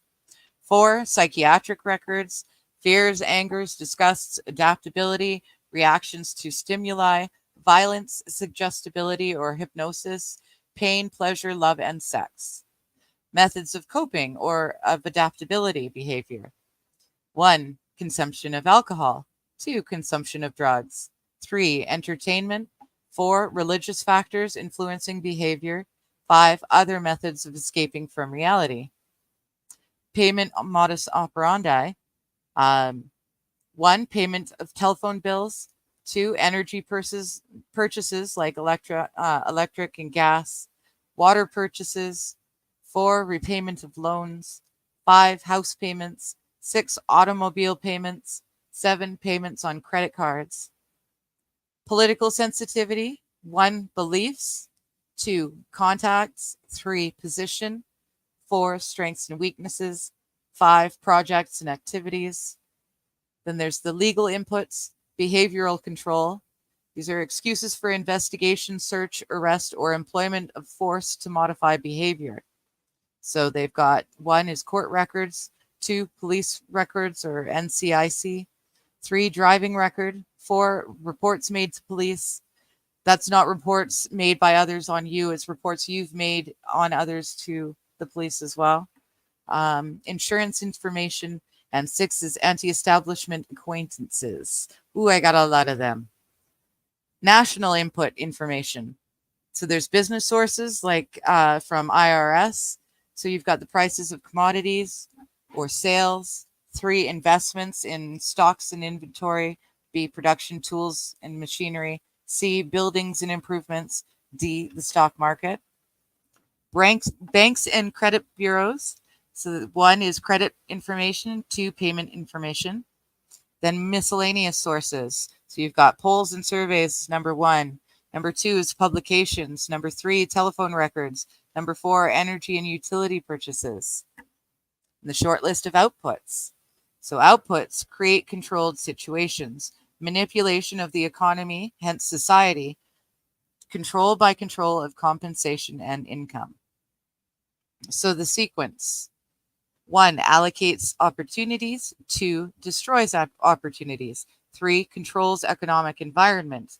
4, controls the availability of raw materials. 5, controls capital. 6, controls bank rates. 7, controls inflation of currency. 8, controls the possession of property. 9, controls industrial capacity. 10, controls manufacturing. 11, controls the availability of goods and commodities. 12, controls the prices of commodities. 13, controls services, the labor force, etc. 14, controls payments to government officials. 15, controls the legal functions. 16, controls the personal data files, uncorrectable by the party slandered. 17, controls advertising. 18, controls media contact. 19, controls material available for TV viewing. 20, disengages attention from real issues. 21, engages emotions. 22, creates disorder, chaos, and insanity. 23, controls design of more probing tax forms. 24, controls surveillance. 25, controls the storage of information.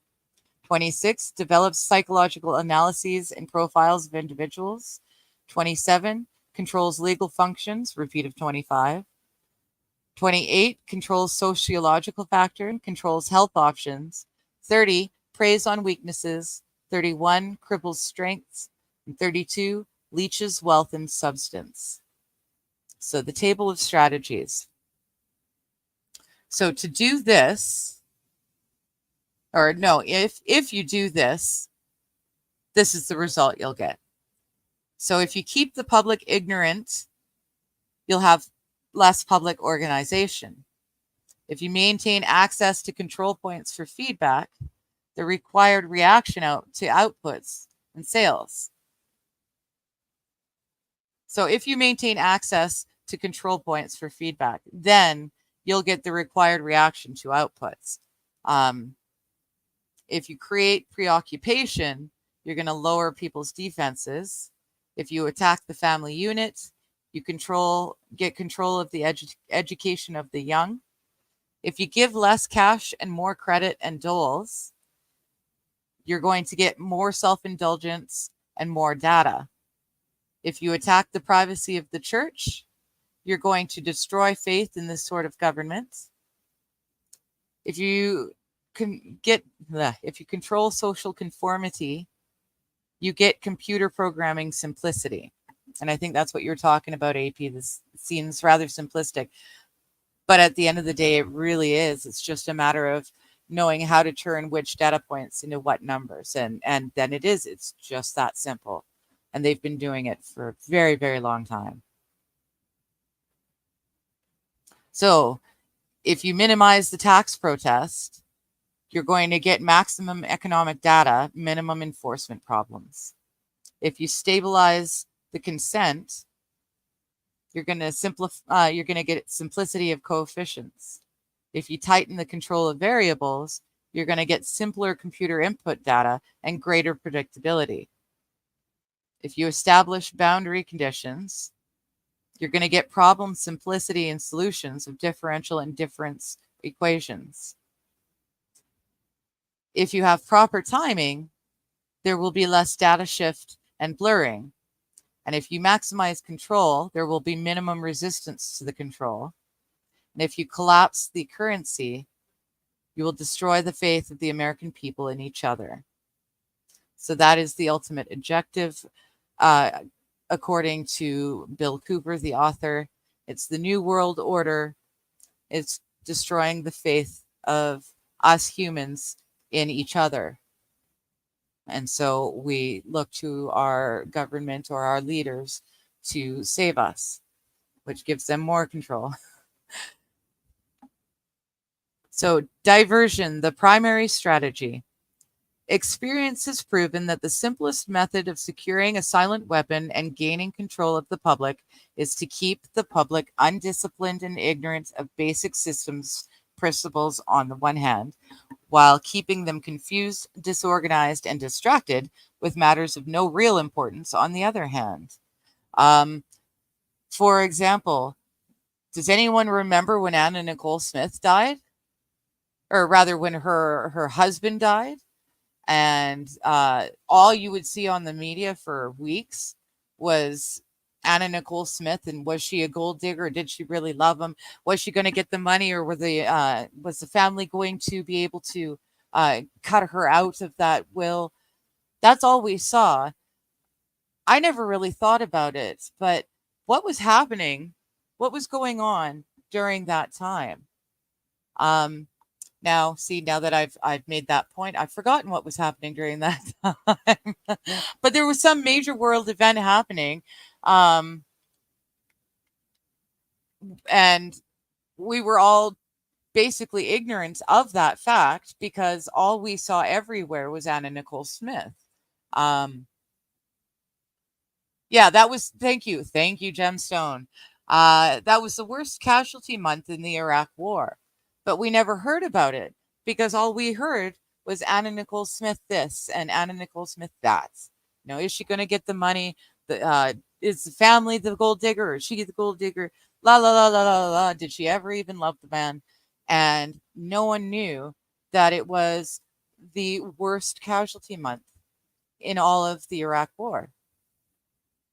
You know, so when we're watching crazy things happening, we're all talking about, you know, the Donald Trump attempted assassination, and there I am using words that YouTube doesn't like, but there it is anyways. You know, when that was going on, what else was happening? Well, there was a lot of stuff happening because all of a sudden now we've got war almost breaking out, World War III. We've got boots on the ground in the Middle East, and no one was really paying attention to that. And now they're, the boots are already on the ground, the boats are already in the water and sailing over there, and there's not a whole lot the average Joe on his own can do to change things. Bobby's saying, oh, Dom has to step out for a bit. Okay, you be well, Dom. We'll see you when you're here. Bobby says, I remember we also had that college football thing going on about them getting paid, and that covered up something else. Well, that's exactly it. Every time there is some major event happening that has all of the different media sources, left, right, and center, if they're all talking about the same major event, sure, it might be a true major event. I mean, they did really try to off the Trumpster. So, that really did happen.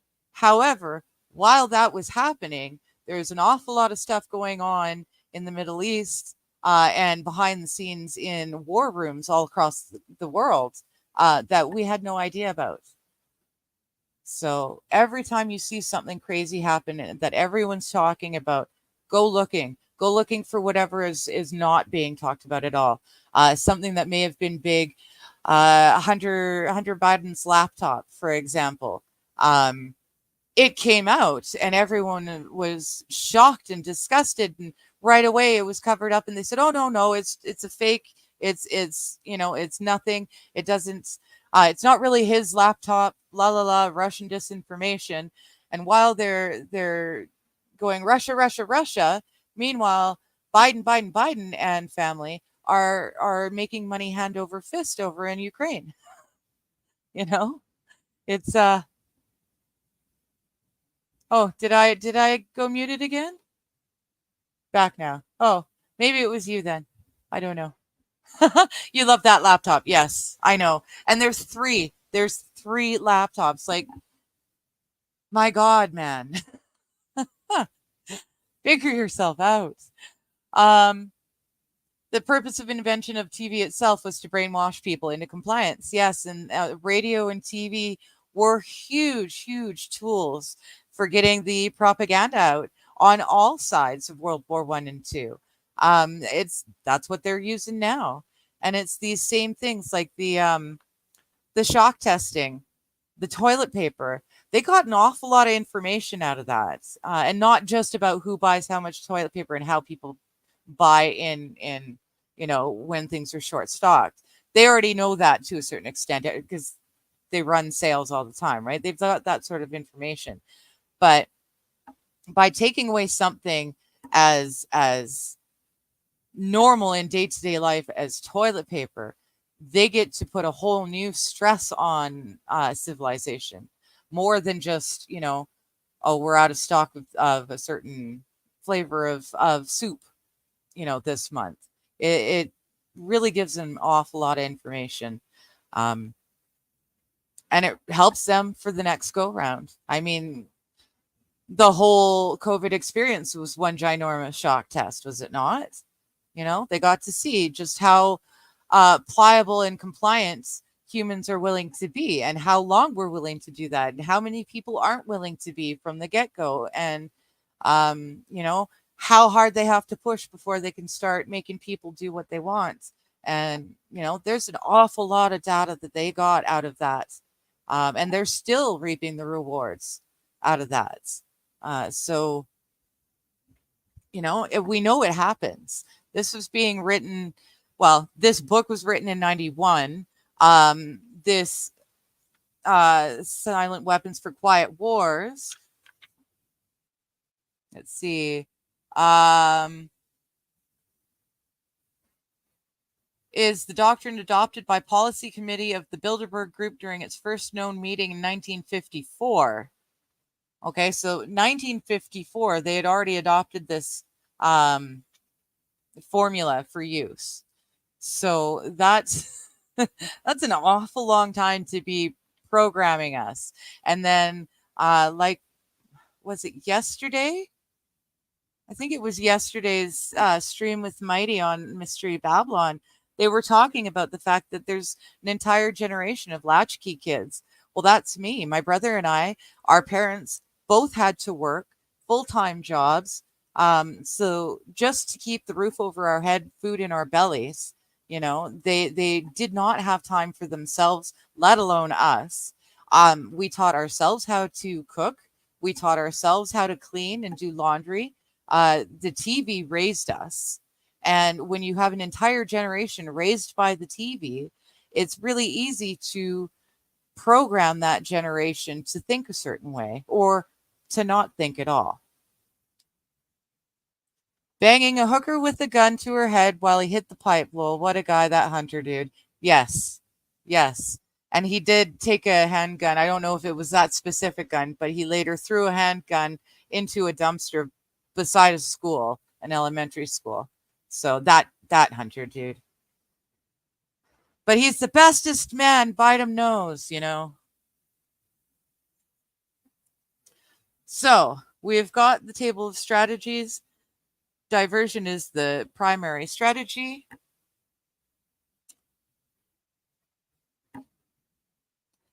This is achieved by 1, disengaging their minds, sabotaging their mental activities, providing a low-quality program of public education in mathematics, logic, systems design, and economics, and discouraging technical creativity. Well, that's Gen X. That's how that was our public education. Very low, dumbed down everything. So number 2, engaging their emotions, increasing their self-indulgence and their indulgence in emotional and physical activities by A, unrelenting emotional affrontations and attacks, mental and emotional rape, by way of a constant barrage of sex, violence, and wars in the media, especially the TV and newspapers. And B, giving them what they desire in excess, junk food for thought, and depriving them of what they really need. 3, rewriting history and law and subjecting the public to the deviant creation, thus being able to shift their thinking from personal needs to highly fabricated outside priorities. These preclude their interest in and discovery of the silent weapons of social automation and technology. The general rule is there is a profit in confusion. The more confusion, the more profit. Therefore, the best approach is to create problems and then offer solutions. Diversion summary. For the media, keep the adult public attention diverted away from the real social issues and captivated by matters of no great importance. In schools, keep the young public ignorant of real mathematics, real economics, real law, and real history. In entertainment, keep the public entertainment below a 6th grade level. And work, keep the public busy, busy, busy with no time to think. Back on the farm with the other animals. Oh, no time to think back on the farm with the other animals. And that's exactly what my parents did.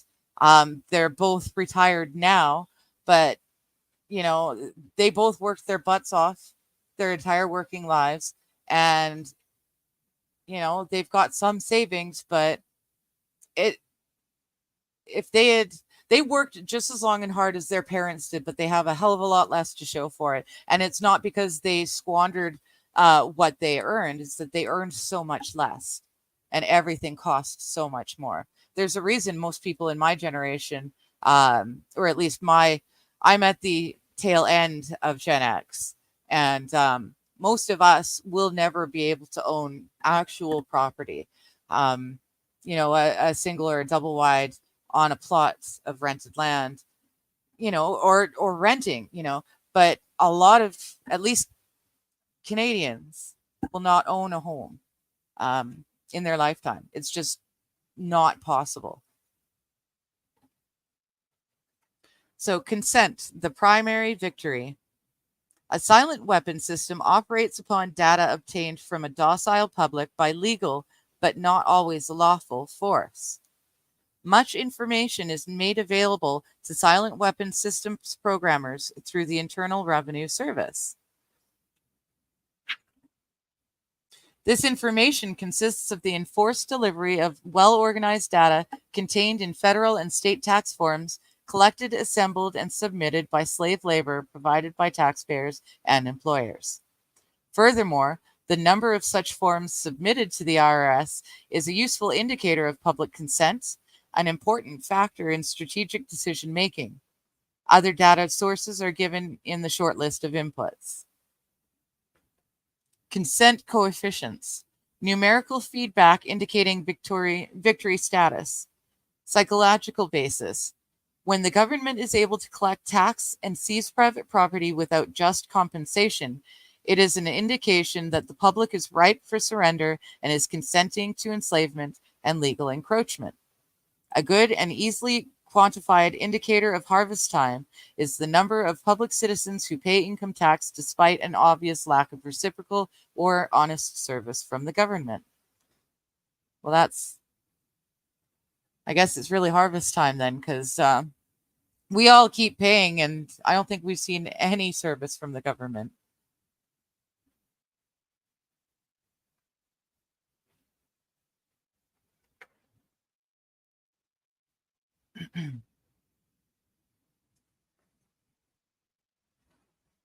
Amplification energy sources. The next step in the process of designing an economic amplifier is discovering the energy sources. The energy sources which support any primitive economic system are, of course, a supply of raw materials and the consent of the people to labor and consequently assume a certain rank, position, level, or class in the social structure, i.e., to provide labor at various levels in the pecking order. Each class, in guaranteeing its own level of income, controls the class immediately below it, hence preserves the class structure. This provides stability and security, but also government from the top. As time goes on and communication and education improve, the lower class elements of the social labor structure become knowledgeable and envious of the good things that the upper class members have. They also begin to attain a knowledge of energy systems and the ability to enforce their rise through the class structure. This threatens the sovereignty of the elite. If this rise of the lower classes can be postponed long enough, the elite can achieve energy dominance, and labor by consent no longer will hold a position of an essential economic energy source. Until such energy dominance is absolutely established, the consent of people to labor and let others handle their affairs must be taken into consideration, since failure to do so could cause the people to interfere in the final transfer of energy sources to the control of the elite. It is essential to recognize that at this time, public consent is still an essential key to the release of energy in the process of economic amplification. Therefore, consent as an energy release mechanism will now be considered.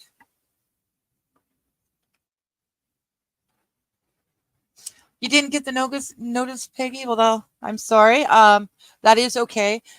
At least for me, I will always be here at the same bat time, same bat channel. Wednesdays, 11 a.m. Pacific for me, which is 2 p.m. for all you guys on the other end of the continent over there. So 11 or 2, depending on what side of the continent you are on, Wednesdays, every single time.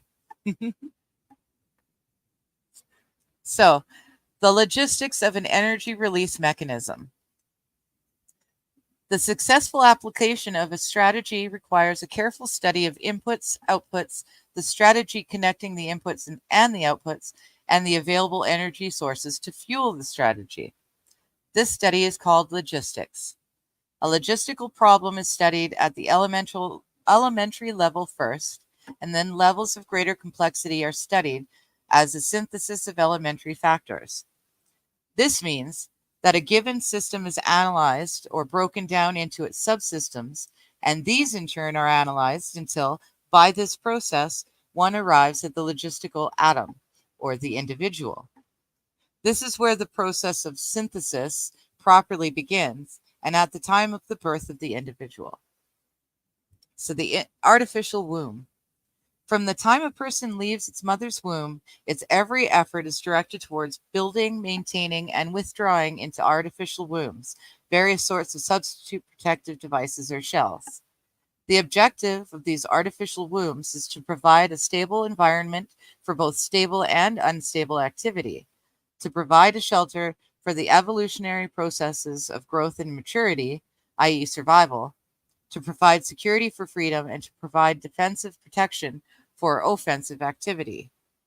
This is equally true of both the general public and the elite. However, there is a definite difference in the way each of these classes go about the solution of problems. The political structure of a nation. Dependency. The primary reason why the individual citizens of a country create a political structure is a subconscious wish or desire to perpetuate their own dependency relationship of childhood. Simply put, they want a human god to eliminate all risk from their life, pat them on the head, kiss their bruises, put a chicken on every dinner table, clothe their bodies, tuck them into bed at night, tell them everything will be all right when they wake up in the morning. This public demand is incredible. So the human god, or the politician, meets incredibility with incredibility by promising the world and delivering nothing. So who is the biggest liar, the public or the godfather? This public behavior is surrender born of fear, laziness, and expediency. It is the basis of the welfare state as a strategic weapon useful against a disgusting public. Action offense. Most people want to be able to subdue and or kill other human beings which disturb their daily lives, but they do not want to have to cope with the moral and religious issues which such an overt act on their part might raise. Therefore, they assign the dirty work to others, including their own children, so as to keep the blood off their own hands. They rave about the humane treatment of animals and then sit down to a delicious hamburger from a whitewashed slaughterhouse down the street and out of sight. But even more hypocritical, they pay taxes to finance a professional association of hitmen, collectively called politicians, and then complain about corruption in government. Responsibility. Again, most people want to be free to do things, to explore, etc., but they are afraid to fail. The fear of failure is manifested in irresponsibility, and especially in delegating from those personal responsibilities to others where success is uncertain or carries possible or created liabilities, which the person is not prepared to accept. They want authority, but they will not accept responsibility or liability, so they hire politicians to face reality for them. Oh, Grudge Judge is gone. Haha. Oh, that's going to be fun. I wonder who they're gonna throw in instead. So the summary is the people hire the politicians so that people can obtain security without managing it, obtain action without thinking about it, inflict theft, injury, and death upon others without having to contemplate either life or death, avoid responsibility for their own intentions, obtain the benefits of reality and science without exerting themselves in the discipline of facing or learning either of these things. They give the politicians the power to create and manage a war machine to 1. Provide for the survival of the nation womb, 2. Prevent encroachment of anything upon the nation womb, 3. Destroy the enemy who threatens the nation womb, 4. Destroy the citizens of their own country who do not conform for the sake of stability of the nation. Politicians hold many quasi-military jobs, the lowest being the police, which are soldiers, the attorneys and the CPAs next, who are spies and saboteurs, licensed saboteurs, and the judges who shout the orders and run the closed union military shop for whatever the market will bear. The generals are industrialists. The presidential level of commander-in-chief is shared by the international bankers.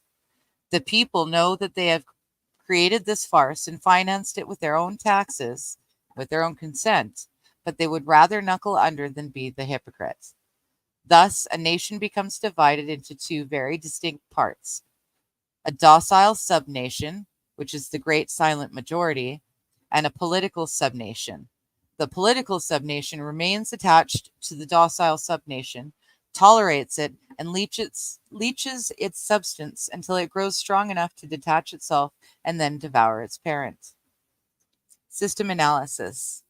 In order to make meaningful computerized economic decisions about war, the primary economic flywheel, it is necessary to assign concrete logistical values to each element of the war structure, personnel and material alike.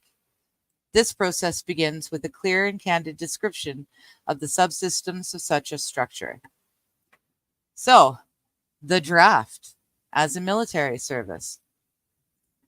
Few efforts of human behavior modification are more remarkable or more effective than the socio-military institution known as the draft. A primary purpose of a draft or other such institution is to instill, by intimidation, in the young males of a society the uncritical conviction that the government is omnipotent. The author notes, the truth is just the opposite, as government exists only with the consent of the people. He is soon taught that a prayer is slow to reverse what a bullet can do in an instant. Thus, a man trained in a religious environment for 18 years of his life can, by this instrument of the government, be broken down, be purged of his fantasies and delusions in a matter of mere months. Once that conviction is instilled, all else becomes easy to instill.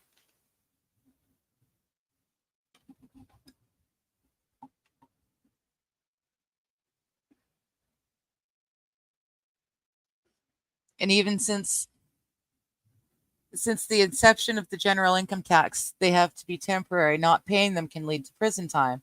So what is the peon to do? Exactly. What are you to do?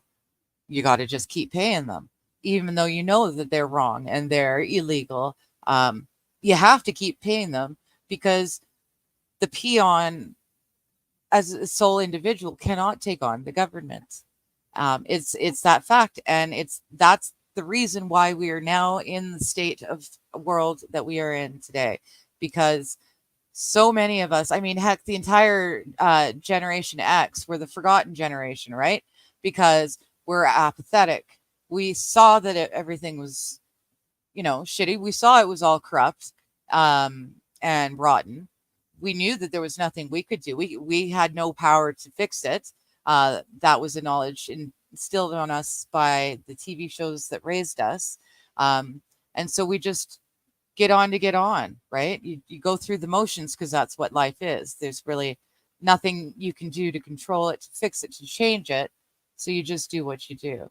And thankfully, this much further along the timeline from when the book was written, we're at that tipping point. And there are a lot of people waking up and realizing that freedom and your ability to exercise your rights and freedom is much more important than the imaginary safety of the government.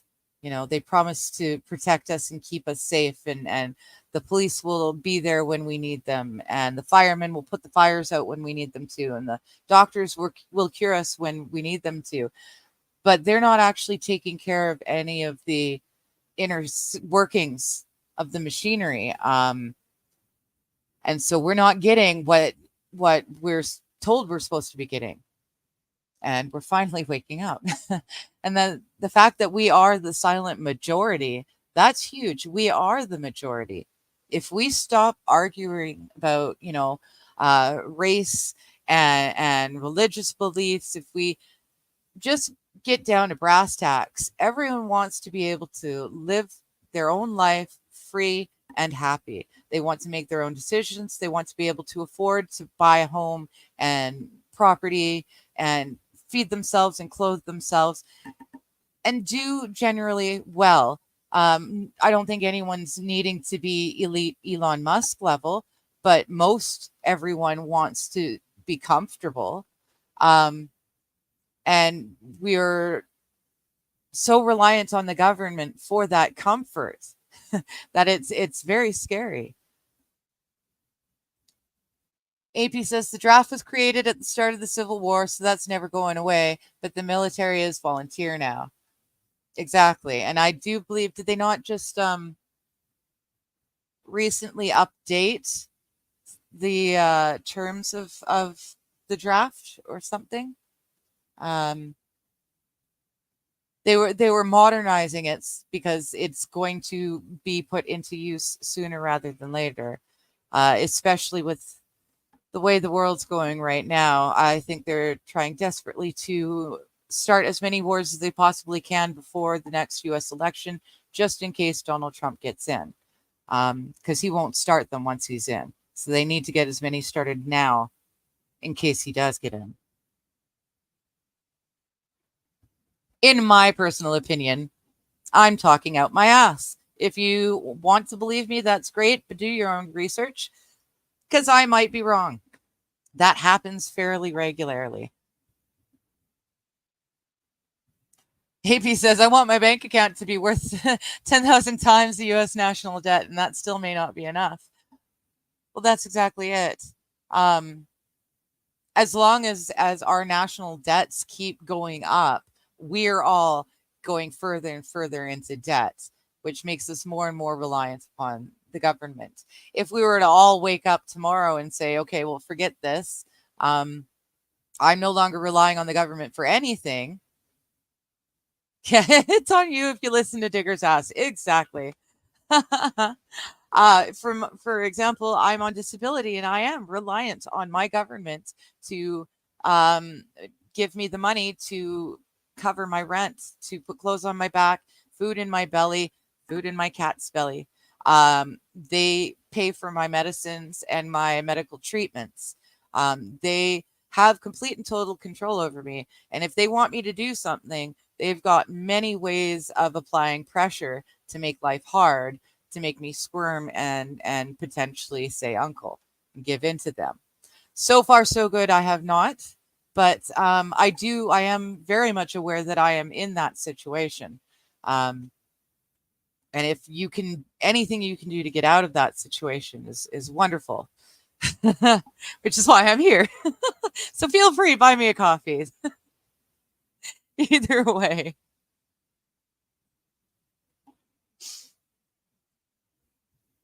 So the draft. Few efforts of human behavior modification are more remarkable or more effective than that of the socio-military institution known as the draft. Primary purpose of a draft or other such institution is to instill by intimidation in the young males of society the uncritical conviction that the government is omnipotent. He is soon taught that a prayer is slow to reverse what a bullet can do in an instant.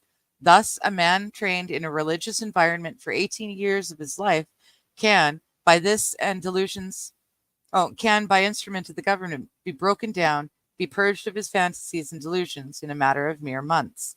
Once that conviction is instilled, all else becomes easy to instill. Even more interesting is the process by which a young man's parents, who purportedly love him, can be induced to send him off to war to his death. Although the scope of this work will not allow this matter to be expanded in full detail, nevertheless, a coarse overview will be possible and can serve to reveal those factors which must be included in some numerical form in a computer analysis of social war and war systems.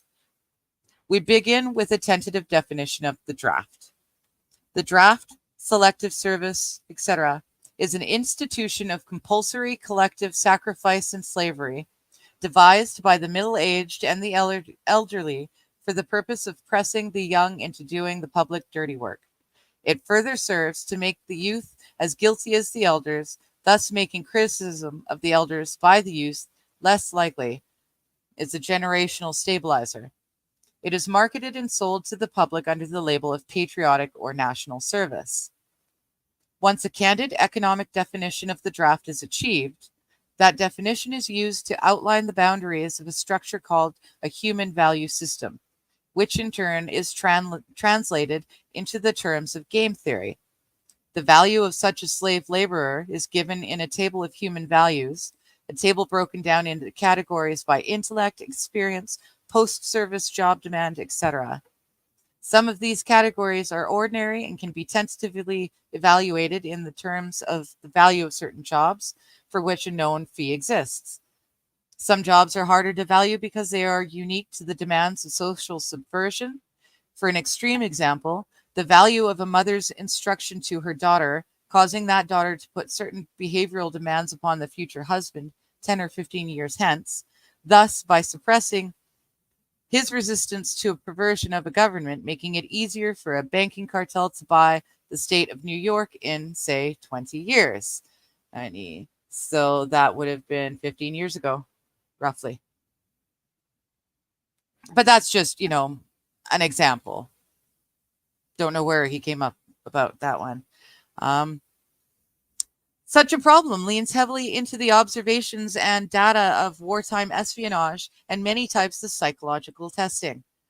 But crude mathematical models and algorithms can be devised, if not to predict, at least to predetermine these events with maximum certainty. What does not exist by natural cooperation is thus enhanced by calculated compulsion. Human beings are machines, levers which may be grasped and turned, and there is little real difference between automating a society and automating a shoe factory. These derived values are variable. It is necessary to use a current table of human values for computer analysis. These values are given in true measure rather than US dollars, since the latter is unstable, being presently inflated beyond the production of national goods and services so as to give the economy a false kinetic energy or a paper inductance. The silver value is stable, it being possible to buy the same amount with a gram of silver today as could be bought in 1920. Human value measured in silver units changes slightly due to changes in production technology. Enforcement. Factor 1. As in every social system approach, stability is achieved only by understanding and accounting for human nature, the action-reaction patterns. A failure to do so can be, and usually is, disastrous. As in other human social schemes, one form or another of intimidation or incentive is essential to the success of the draft. Physical principles of action and reaction must be applied to both internal and external subsystems. To secure the draft, individual brainwashing and programming, both from the family unit and the peer group, must be engaged and brought under control. There you go. They offer our children up to the god of war, and they believe the illumined man is God. So they imagine themselves to be, well, the elite imagine themselves to be the illumined man or a god. At least equal to, if not better than, higher than God, the great I am, which is, scary and dangerous. And the fact that those are the people that control our world systems is even scarier. So, factor 2 is the father. The man of the household must be housebroken to ensure that Junior will grow up with the right social training and attitudes. The advertising media and etc. are engaged to see to it that father-to-be is pussy whipped before or by the time he is married. He is taught that he either conforms to the social notch cut out for him, or his sex life will be hobbled and his tender companionship will be zero. He is made to see that women demand security more than logical, principled, or honorable behavior. By the time his son must go to war, father, with jelly for a backbone, will slam a gun into Junior's hand before father will risk the censure of his peers or make a hypocrite of himself by crossing the investment he has in his own personal opinion or self-esteem. Junior will go to war or father will be embarrassed, so Junior will go to war, the true purpose notwithstanding. Factor 3, the mother. The female element of social society is ruled by emotion first and logic second.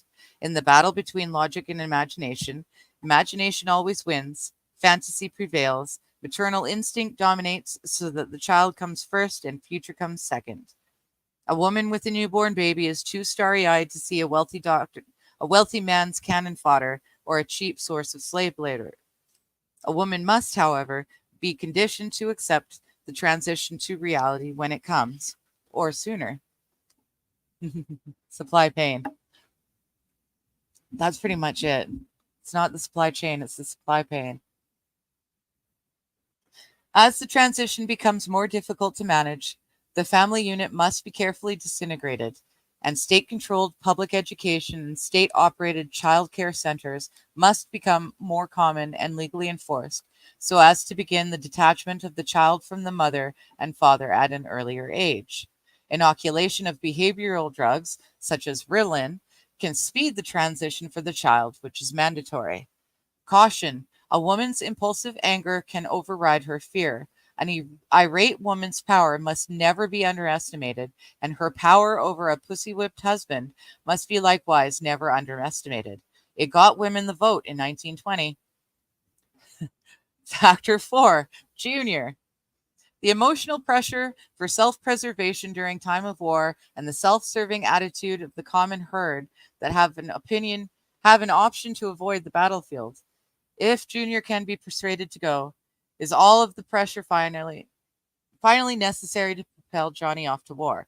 Their quiet blackmailings of him are the threats. No sacrifice, no friends. No glory, no girlfriends. Factor 5 is sister. And what about Junior's sister? She is given all the good things of life by her father and taught to expect the same from her future husband, regardless of the price. Factor 6, the cattle. Those who will not use their brains are no better off than those who have no brains. And so this mindless school of jellyfish, father, mother, son, and daughter, become useless beasts of burden or trainers of the same. Author's note. So now you know. This chapter could only come in the beginning. Your preconceived ideas had to be shattered in order for you to understand the rest of this book. In this chapter, you can see every step that the elite have taken in their war to control this once great nation. You can see the steps that will be taken in the future. You can no longer pretend innocence, and your denial of the conspiracy will fall on deaf ears. This book is part of the education that will give Americans the weapons needed in the coming months and years of hardship as the New World Order struggles to be born. Many will argue that Silent Weapons for Quiet Wars is only a bogus conglomeration of words for which the writer has never taken credit or responsibility. Those who do so ignore the self-evident truths contained within the document. They ignore these truths because they are an indictment of their own ignorance, which they cannot face. The document, first found in 1969, correctly outlines events which subsequently came to pass. It cannot be ignored or dismissed. The document is genuine. Its truths cannot be negated or shrugged away. The message is this: you must accept that you have been cattle and the ultimate consequence of being cattle, which is slavery, or you must prepare to fight, and if necessary, die to preserve your God-given right to freedom. That last sentence is the real reason why people choose to ignore Silent Weapons for Quiet Wars. People are not ready to admit that they have been cattle. They are not prepared to fight, and if necessary, die for freedom. It is an indictment of the citizens of the United States of America, and that is the total confirmation of the truth of the information contained in Silent Weapons for Quiet Wars. There you go. That's the end of the first chapter. And it's true. That's what he said. You know, whether you want to believe that it was written, way back when, and it just so happened to be rediscovered in an old IBM printer, or whether you think someone purposely brought it up at that time in the 60s to make people think this way. However, this Silent Weapons for Quiet Wars came to exist, the fact still remains that it is true. It is correct. We can see, using these formulas, exactly how they have pre-programmed our generations to be the way we are now, to be dumber, to be unable to think critically, to rely on our government to be the big brother to help us and keep us safe. They have dumbed down the masses. And if we don't wake up and start showing people the truth, I mean, Bill was writing this in 91 and he said we need to wake up now before it's too late. Well, we're 30 years on. We really need to wake up now. We need to become self-sufficient again. We need to learn things like electrical work, plumbing, construction. We need to know what a dovetail joint is. We need to know these things because at some point, relatively soon, they're going to turn the power off. They're going to turn the internet off, and we're not going to be able to go Google something or catch a YouTube video to figure out how to do something new. We need to start collecting hard copy of real information. And we have to have it in our possession, easily accessible. Now, AP says this is all silly. The government doesn't lie to us. And of course, the government doesn't lie to us. Trudeau wants only the best for me and mine. He is so concerned about my bodily autonomy. He only wants to bring as many people as humanly possible into the country to make us all better. I know that. And so we can just pretend that all of this that we just learned, we can just throw it away because we don't really need to know it. If we want, we can be sheeple and we can let our government take care of us and we can go back to sleeping and it's all good, and you can live your life. But we're waking up, and there's those of us who have woken up earlier than others. We have to make sure the others keep waking up and keep getting informed. Most people born after, say, 1990 don't even know that this book exists. And there's a reason for that. There's an awful lot of information in this book that a critically thinking person can use to extricate themselves from this governmental grasp that we are stuck in. It's a matter of knowing that the knowledge is there, knowing where to find it, and knowing how to use it. And so that's kind of what I'm hoping by doing this book. And it looks like I may just end up reading it all myself, because that was very confusing the way it just started reading stuff that didn't even exist. And they weren't reading from the charts that I've got in the back of the book either. So I will have the audiobook on hand, but I think I may just continue to read and then every so often check in with chat like I did today. Yeah, my body, my choice, as long as you're a woman aborting a child and not taking a shot. That's exactly it. Diversity is our strength, or so they say. Or was that Hitler? I know a certain comic that I cannot show you here. But that shows it quite perfectly. But that's it for today, you guys. Next week, we will go on to secret societies and the New World Order. Quote from President Woodrow Wilson: "There is a power so organized, so subtle, so complete, so pervasive, that they had better not speak above their breath when they speak it in condemnation of it." And that's exactly it. We're studying the secret societies, Mighty and I, Tuesday evenings, studying the Mystery Babylon series. It's another collection of information from Bill Cooper. And it's amazing. These secret societies, there are so many, and yet they are all connected. And they are all connected to the second oldest religion in the world, in my opinion. And that second oldest religion and the practitioners of it are the ones who first thought up this this equation. They're the ones who thought of it. They're the ones who waited patiently for generations until technology caught up enough to be able to process the information for them. They've been working for a long, long time, slowly, steady, drip, drip, drip. And we, as a general society, we're so overworked and overstressed and so busy that we don't see it. And the only reason I ever woke up was because I got so sick I couldn't work. I couldn't be in the rat race anymore. And I could, I could only spend so much time watching TV and movies before I got bored and I wanted to use my brain. And so I started looking at whatever I got curious about. And it's really scary. Like he said, doesn't matter who came up with that formula. The fact is it works. It's real and it's proven. They use it to give us episodes of Simpsons that can tell us what's going to happen in the future. They use this formulation every single day. And we need to wake up and see it being used and figure out how to not only stop being used by it, but even better, turn it around and use it on the people who have been using it on us for so long.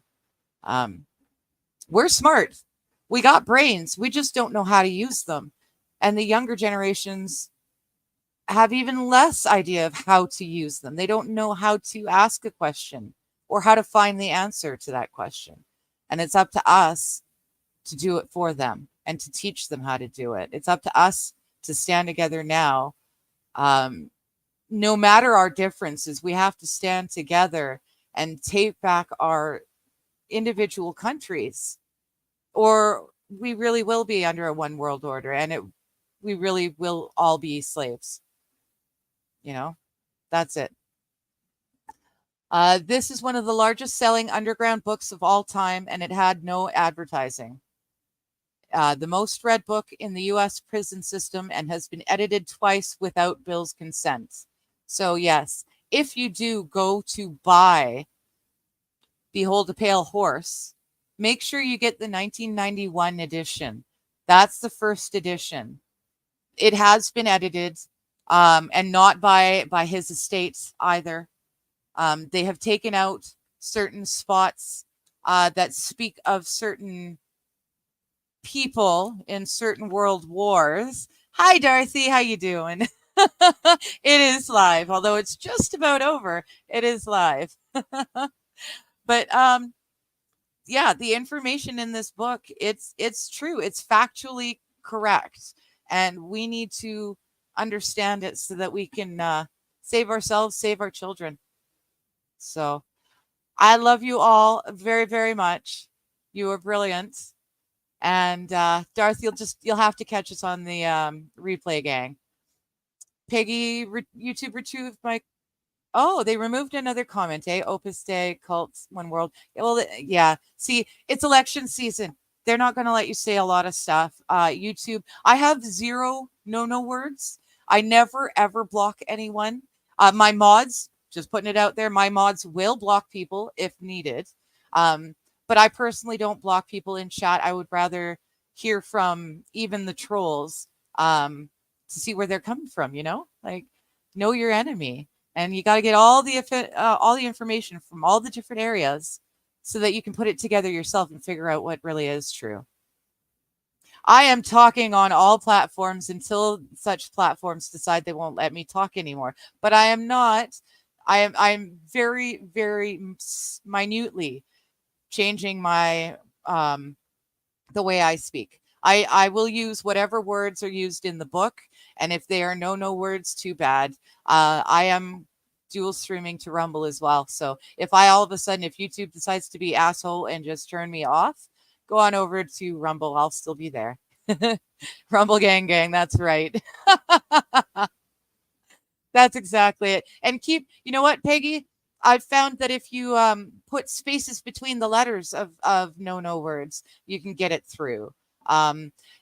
We just have to think smarter and be sneaky. And you know what? That helps too, because they don't. Can I translate Canadian into English? I can. I did start a dictionary, Canadian to English dictionary once upon a time, but I got stoned and forgot. So if you give me specific lines or words, I will translate to the best of my ability. Either way, you don't speak no maple talk? Oh, that's okay. I'll make sure we understand each other. Or just send the no words over here, and then YouTube's bag ass can't even steal your data. There you go. See? But yeah, I'm not worried. I'm not doing this for monetization. If you want to buy me a coffee, feel free. I'll accept it and I appreciate it. And the first amount of money, I think I said $300 that I get in coffees will actually buy my two cats a cat stand so that they can be in the background on a stand and you can watch them be crazy in the background. But yeah, I'm not getting monetized. I don't want to be monetized with YouTube. I don't want to be reliant on them for anything, and I don't want them to earn anything off of me, anything more than they can. So I will always be dual streaming to Rumble. I'm looking at other platforms as well, so we'll see. What is Molson Muscle?